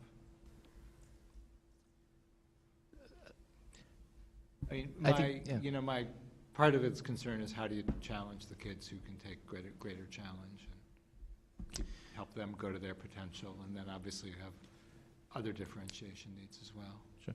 So as part of that ongoing formative assessment, like we've been talking about, and the idea of shifting the understanding of that word assessment, you know, but through that ongoing look at student work, which happens every single day in every single content area, teachers are constantly getting information about their students and what's coming easy for them, what's more difficult for them, what are some areas where they might need some more specific, more specific explicit instruction to help solidify their understanding, and also those areas where we see that students are excelling, and you know there may be content that students that already know. So then teachers are really looking at their lessons each and every day to plan to meet the needs of all of the students who are sitting in front of them.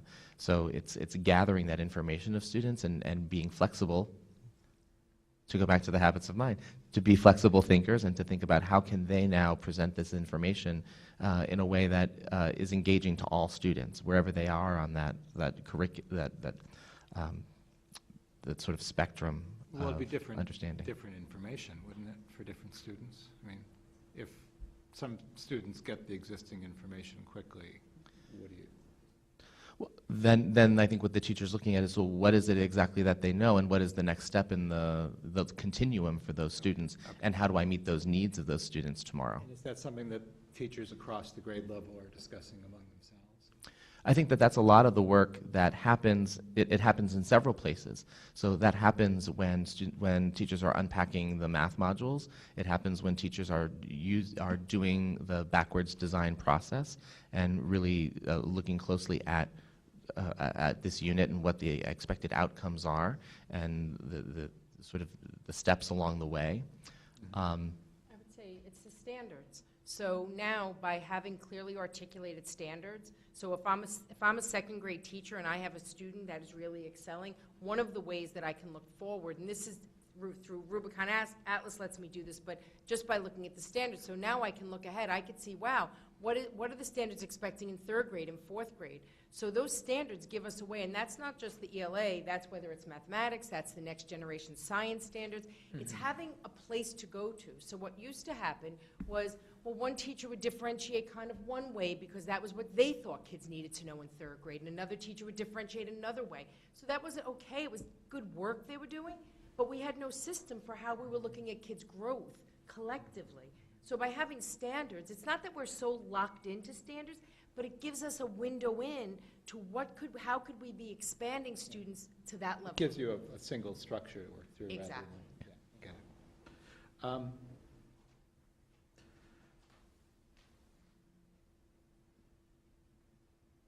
I'm just looking at my notes, see what else there is. You guys talked about the Common Core transition as being really, really successful. What do you mean by that? I think I mentioned with regard to the context of math. Yeah. So it was you. Yeah. So So engaging in dialogue with colleagues in other districts, some of them, and I think we've talked about it here, rushed to go out and purchase materials that were bright and shiny in boxes that were stamped with Common Core. And then when you looked at them, at what you had purchased, there were a lot of regrets across New York. And I think that we were very mindful and that we engaged in some really honest and open dialogue. I think that building our infrastructure as far as staff, talking about people who were key go-to people as we transitioned, so in math, the support that Raina provided, Christine Rosner, the conversations that we had Dow's Lane and Main Street, because those standards build, that helped us. And also the teachers felt comfortable with the language of the instruction that was dictated in the standards, that they knew what they were teaching and they knew what they were looking for when they looked at students' work, and so they could provide feedback to the students that was timely and it was meaningful. And do you think the adoption process is now done? Are we fully adopted in Common Core? I think the key word was process. So when you look at a process, there are many steps along the way, and anybody who doesn't stop and reflect, I think, really misses the boat. So I think that we do quite a bit of reflecting, and we go back to what it is that we want our students to know and be able to do, and that helps us. More reflection and more process and more work. Absolutely. I guess I would just say that going into this, our goal was to ensure that we had the best, that our teachers were skilled teachers of mathematics. And I think our decision to not go with a program was exactly what Meg just said. And more importantly, we can get a program and we can get a package and we can teach everybody how to read the script of a book.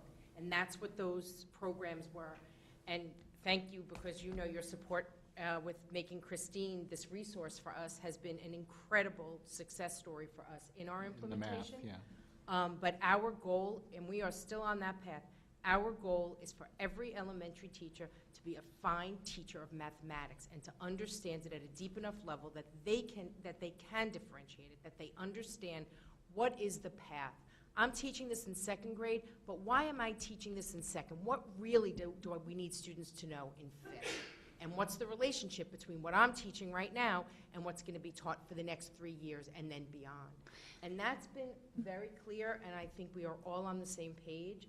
And I would say that when we talk about a successful implementation, we're not saying we're perfect, but we're clear, we're cohesive, and we're thoughtful. And we've had amazing support. So thank you. You're welcome.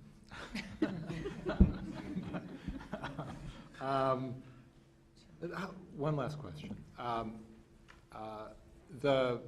This was all ELA and math at any rate were based on what basically ultimately started with the Engage New York modules. Is that correct? Right. Is it likely that will be your continued approach, or is there some thought that as other resources or textbooks or what have you become available, we may be looking at shifting to something else? I think the original issue was there weren't other good products out there, and so it made sense to, and it sounds like that's been very successful. But yeah, I think, and it may sound like I'm echoing what I just said.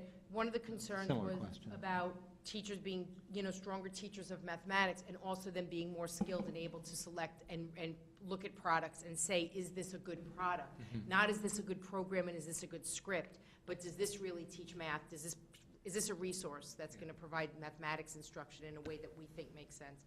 I don't think we'll ever shut the door on anything. I think we're going to have a process and a system for always being revisiting. Mm-hmm. And I think, again, that's something Christine, I just saw today, she ordered 2 books on teaching mathematics that I guess she's looking at for also ideas in how do we move forward. So I don't... Those are books for teachers, not for students. Right, but I guess to inform her thinking on what else is out there, what kind of products are people producing now, what's being published, what's going to be available as as an online resource versus in a book resource. So I would say we'll continue to look and examine and ensure that we're where we need to be. Yeah, because I just imagine that over time, as the textbook makers of the world, or of the United States at least, are going to begin to get better at the Common Core stuff. We hope so. And how often do you go through that review process? Years ago, we used to have a cycle. What's happening now, and I think I might have shared this either at the end of last year, what's happening now is New York State, things are so fast and furious, we can't just wait. For sure. So we need to always be looking through a systematic way. Mm-hmm. Right now, having someone like a Christine Rosner, I feel like she's always watching and looking and observing and understanding where are we on a continuum. We're trying to figure out what makes sense, but that old curriculum cycle review system just isn't. Next gen standards are being adopted. Right. In January. We tried to start that revision process 4 years ago, and we got thwarted by the stop. The social studies framework was just adopted last year. So I think to me, though, the challenge is, I think on the core subjects, I completely agree. It's kind of been a little bit organic, and we've kind of had to go with it. My concern is more of the kind of like some of the electives and the off-topic thing. It's like it's easy to not get to them if they're not on a schedule like that, and they're not as organic as the other course. So that's what I'm more I think it's been a long time. I think we talked about this since we've really looked at some of the secondary classes, I'll call them, like health, for example, or art, or, like those curriculums. And I think when you don't have a schedule, and obviously we've all had so much on our plates, it's completely understandable, but I think it needs to be paid attention to. And we're kind of coming to that point where it's been a long time. Yeah. So just to clarify, the instructional design process, we've rolled that process out with every curriculum area. I've now been in the room multiple times with the PE department, and they're looking across PE K-12.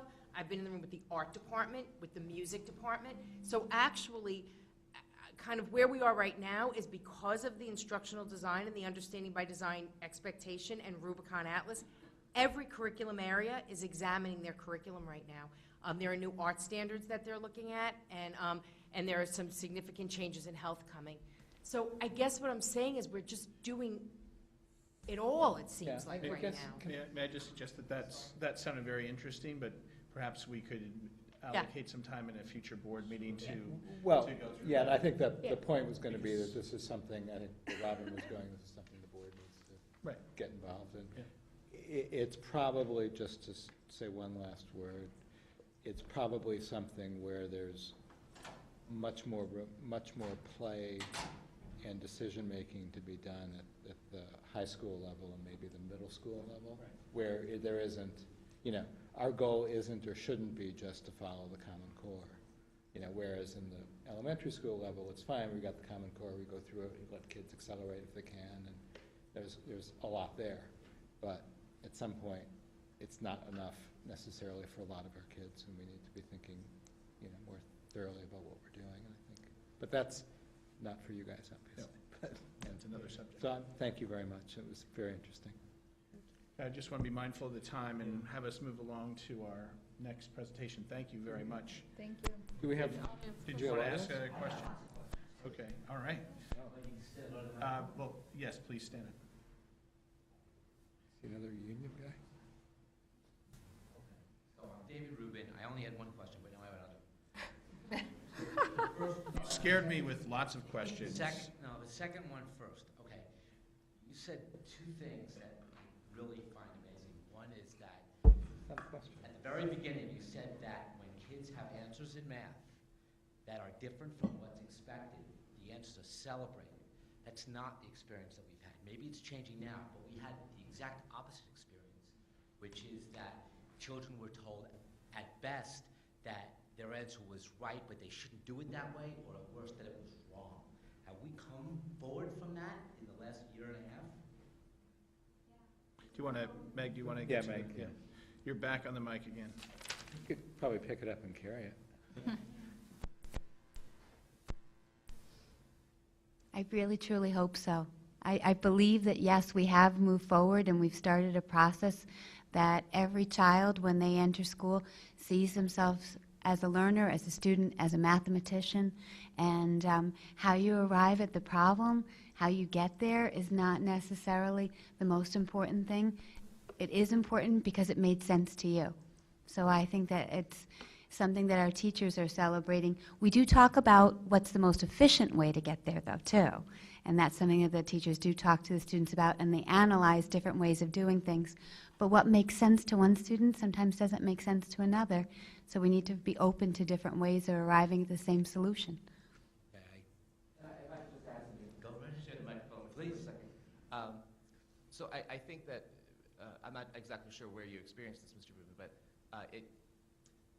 because part of the Common Core is that students are learning different types of strategies to solve the problem, there may be times where they're being asked to utilize a specific strategy, and though if a student does do it a different way, the teacher may say, well, but in the directions it asks you to use this particular strategy, because it's really designed to give students more than one pathway, more than one tool or strategy in order to solve a problem.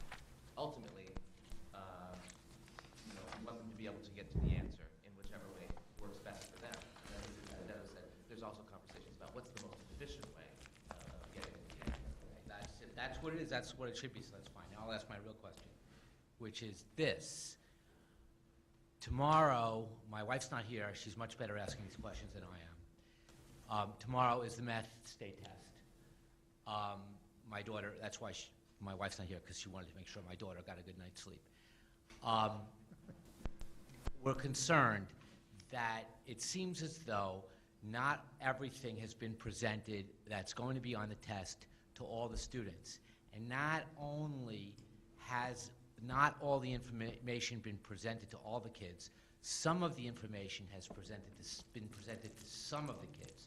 So what we're now in, I think, is a situation where we have an uneven base from which we're going to evaluate, assess, and look at results that are going to be used for teacher evaluation, for student placement. I don't know what it's all used for, but how do we reconcile that situation at this point? Thank you for that question. And I presume your question applies to the Dow's Lane School, right? Yeah. Yep. Well, So, but why don't you let them answer the question? I've actually been emailing Ms. Proper while we've been sitting here, so I know exactly what it is that you're referring to.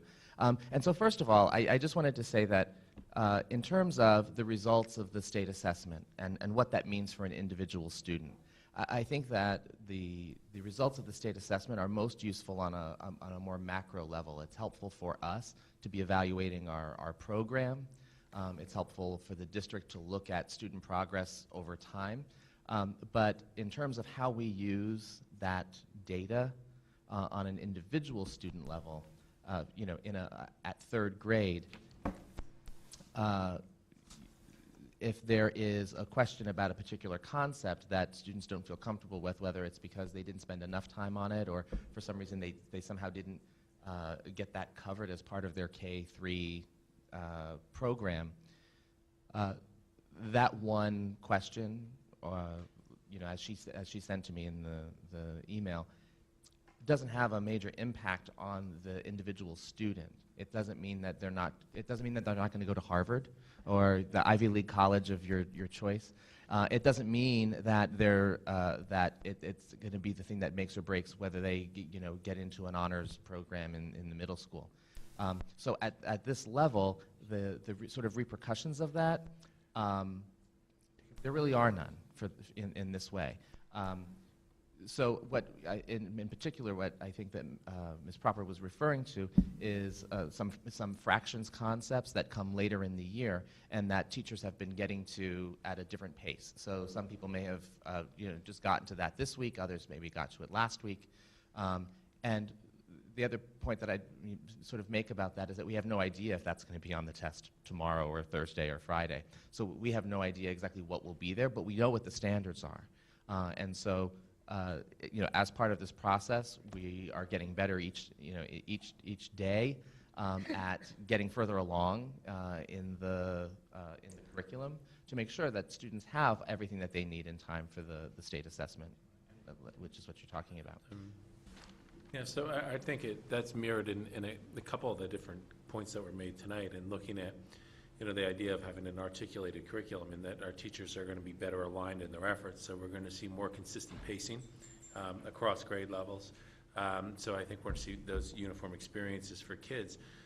One of the challenges, though, that you reference about there being areas that are assessed that maybe teachers aren't able to get to, that speaks to that really, in many ways, a design flaw of the state testing system. So when we talk about the critique that's there, do we want to race through our curriculum to make sure we get to that fraction topic, or do we want to make sure that our kids understand and comprehend all the content and the skills along the way? So there may be a question that's missed on that assessment because of the overall scope and sequence of curriculum and just how it has to be played out through the year. But our kids are ultimately going to get there, and they may not get that instruction until May on that particular issue, but they're going to get it, and they're going to have that foundation to be successful, let's say, in fourth grade. But it just may not be able to be reflected within the particular state assessment. So I think it speaks to an issue that's a lot larger than Irvington or Westchester County. It speaks to the overall intent and design of standardized assessments.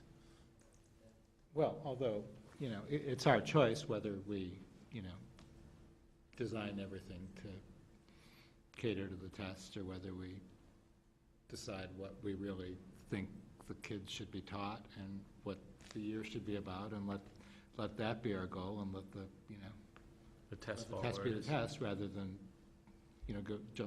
turn ourselves into pretzels for the test, which and I it seems like we should definitely not be doing that. Yeah, and then I think that's the point that I was making, and glad to hear that agreement that we're in a position of making sure that we're providing high quality instruction for our kids and that they're well prepared for their future, which is the next step. And then the test isn't what the future is. The future is going to be fourth grade, fifth grade, and beyond. Tests may well tell us something, but we need to be clear-eyed about Correct. What does tell us and what doesn't tell us. I think. Okay, thank you very much. Any other questions, David? Yes, but no. Okay, thank you. So we'll move on to our next presentation, but I would like to just take maybe a 5-minute break if people can be patient, because I just want to cover off one thing with you before we move on? So, please, Recess for yeah, I have to use the bathroom as well. So 5-minute recess, we'll be back at 9:33. All right, so let's just tell 9:33. 38. Oh, wait. I know you all, it's like everyone took a break and then it's breaking. You need to make a comment that, to the board, that this is our part of the consent agenda, Just even though not, it doesn't it say didn't it. pick it up for some But reason. normally I use this as a reference. I just, the reason Yeah, why. but it's in the, It was just a transportation thing. We should have breaks more often. But actually, we are going to. Wow. That was just a joke. And these people want to be on the board. So,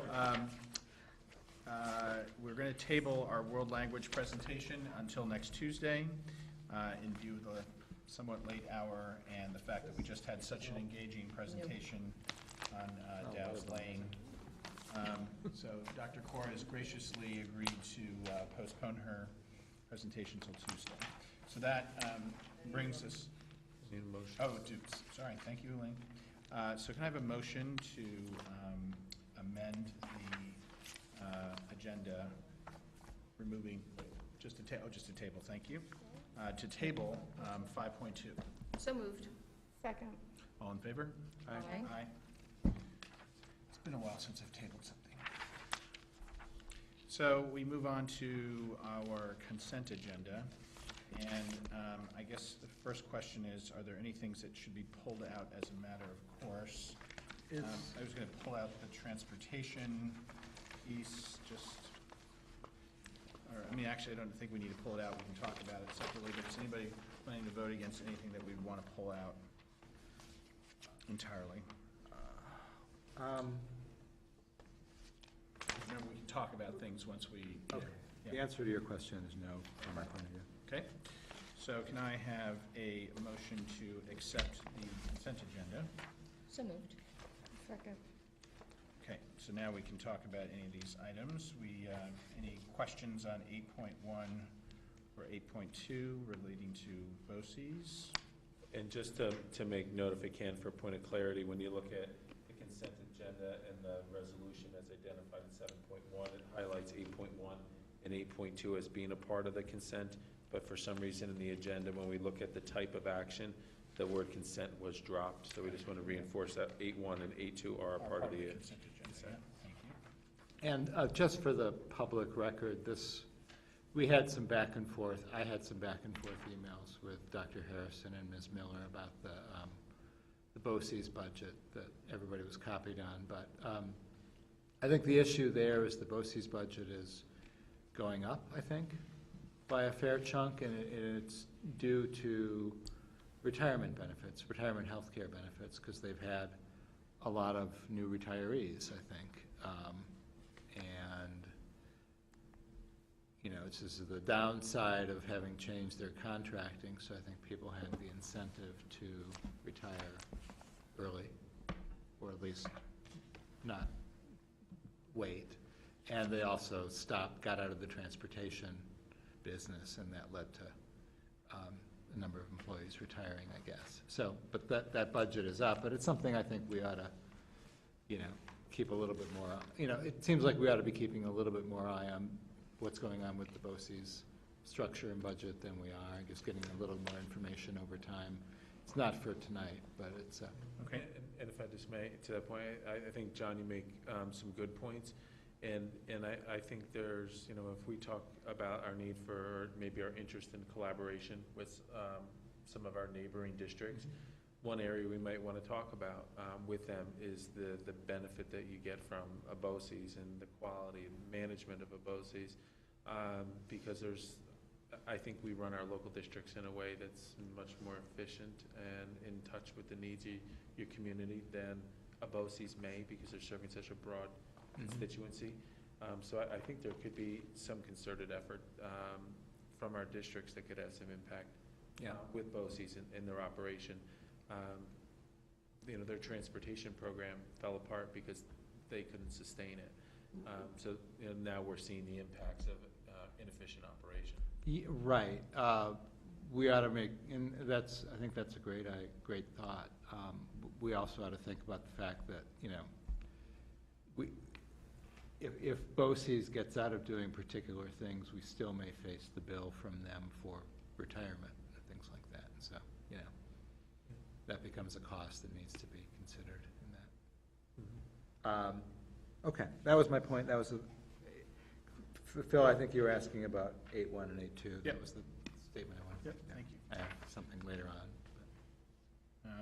Presume nothing in 9.1, 10.1, which is the payment for salary movement for 2 staffers. And, Business matters. yeah, what's that? Business matters next. Yep. So we approve our innovation fund grants from IEF. That's part of the consent agenda. It's an opportunity, once again, to thank the IEF for this and thank Dr. Harrison for putting together this innovation fund concept that is really quite exciting in terms of these different projects that are on the list here, which will become part of our curriculum, part of our community fabric in terms of really new. What's that, Bev? Bev was just making note too, as much as IEF is behind organizing and has funded, you know, $4,000 of this, there's also, we think it's important to note that we had community support, such as Sunnyside Federal Bank has endorsed the program and made generous contributions, as well as an anonymous community donor. And each of those organizations have committed money for years moving forward as well. That's great. Thank you for And how much, can you tell us how much money is involved in those commitments? We have the anonymous donations, $7,500 a year for the next 3 years committed. And that's a single donor? Single donor. And, well, it's been presented as a single donor, I'll say. I see. And then That's great. Sunnyside this year. Whoever anonymous is, it's great. And then Sunnyside this year, I think it's about $2,500 in hopes to increase that moving forward. Okay. Can we get at some point some more information on these projects? Right now we have a very bare bones, you know, just statement of the item. It'd be nice if there's some just to know more about it. I mean, A little description? yeah, a little description, you know, maybe even the proposal, or I don't know how big those were, but it'd just be nice to be able to look at some of that stuff, just for our own edification, and maybe I don't know how much of that can be made public, but there may be others who'd be interested in it as well. You know, I've heard through back channels about one of the projects, but not so much about the others. Let me guess, that's the 12 Angry Men. Yeah, most of whom are women, I think. Well, it's actually good. I mean, just on that, they're actually able to, I think, have more than one cast for a large amount of it, so they can get a lot of participation. So, yeah. I have one other, I don't know if we skipped over, but I had just one small question on the financial statement. There is in the financial statement, under the list of contracts that are less than 25,000, a contract, a $16,000 contract. I don't know if I can say with whom it is here, so I won't. This is 11.6, right, John? 11 point. Maybe it used to be 11.5. I have my notes. It's 11.5. Is it? Might be 11. Yeah, 11. but I know, so it's 11.5. 11.6. Yeah, 11.6 now. The $16,000 contract for academic tutoring. What do we do in academic tutoring where do we spend money on academic tutoring? Is that part of IEPs or something, or is that something else? It's usually when kids are suspended, they send them home. Is this Is the it- home well- instruction? Or Homebound. that they can't. Well, let's Yeah, find yeah, out. yeah. Let's find out. I get you. We're speculating here. Yeah. I believe, I'm trying to now read it sideways on the iPad. Yeah. Can I I say the believe name it's of- homebound instruction. Homebound instruction. I just have to see the It's. no, Can we say the vendor out loud? I'm happy to do it if that helps you. how do you do that? Yeah. What It's- page is it on? It's New Frontiers. Was misspelled. It was spelled Frontiers, but I don't think it's Frontiers. It's toward the end of the report, I think. There's a list of like 6 or 7 contracts that are under $25,000. I'm sorry I don't have it up. I should have asked this in advance. I just forgot. I can get him the information Yeah, can we I can provide an email answer? you. Yeah, because all we're doing is accepting the report, we're not really acting on it, so that would be great. It would also, it'd just be nice to have a little background on what this is. And if it's homebound instruction, then I think we understand it, but at least I do, because I'll we, get you that information tomorrow morning. great. No, it's okay. National Merit Scholarship. So, any other questions? Because we're going to pull 11.7 transportation out, just to clarify that. And Pull it out or discuss it? or discuss it, sorry. So I guess now would be appropriate time to talk about transportation. Once again, we had Ms. Miller describing it when we received the question from the audience, but clarify that the bid process tonight has been something that we started back in December, and there has been a long process to get to this point. Correct. That it's primarily led by the transportation director from Ardsley, Correct. right? And is there any other edification that we need to make here? At this point, I don't think there is, but. No, I would just add that there's laws that govern the process, and administratively and legally, it appears that we followed all of those, and the recommendation has come forth for the lowest responsible bidder. Right. And do you just want to make the public statement that this is part of the quad, that we're doing this in conjunction with 3 other Yes. school districts? Right. So this has been going on now for 3 or 4 years? 4 years? This would be the 4th year. 4th year, exactly. Fourth year. So it's essentially a shared service where we enjoy economy of scale, especially with our out-of-district education busing and summer busing as well, because we're able to join routes with other districts. So rather than paying for one child to ride on a bus to a particular school, we can join with the neighboring districts and appreciate economy of scale and sharing that service. And we also share the operational managerial costs of the programs. We don't have to employ our own person. Any other discussion on any other items in our consent agenda? No? All right, so can I have a vote for these items, all in favor of our consent agenda items, which includes 8.1, 8.2, all of 9, 10.1 through 10.4, and 11.1 through 11.9. So, oh, We're voice vote, right? Aye. All in favor? yeah, Right. we already did. Aye. Aye. Aye. Aye. Thank you, Elaine. 4, nothing on the consent agenda. So that concludes our normal business. We have no additional community members to ask questions of. Are there any other board discussion items that we should raise, that possibly things we want to put on a future agenda? That's item number 13, for those keeping track. Yeah, I mean, I actually do want to put on the agenda what I brought up last week, was just that, I was in here last you week. and I were gonna, what you and I had talked about. Oh, about the We're letter, gonna right. Try to come up with, perhaps, we could do it quickly, some sort of a statement that the board can actually talk about in terms of our position in advocacy on some of the state issues going on, like Okay. APPR and, teacher evaluation related to one test score, Yep. et cetera. Yeah, I think we said we were going to work on that, but Yep. Sorry. a little more time. Yeah, I do too. This every week meeting is very quick. We're going to try and work on a letter together, and neither one of us. Right, I think Maria put you up to that. What happens when you don't That show was, up? that What was, happens when you yeah. don't show up, right? Yeah, you were Yeah. the best man was volunteered apparently. It's the, that's the law of the land. When you don't show up, you get the assignment. right? Yeah, the dictator. You asked me to chair the meeting. Uh-huh. Well done, Maria.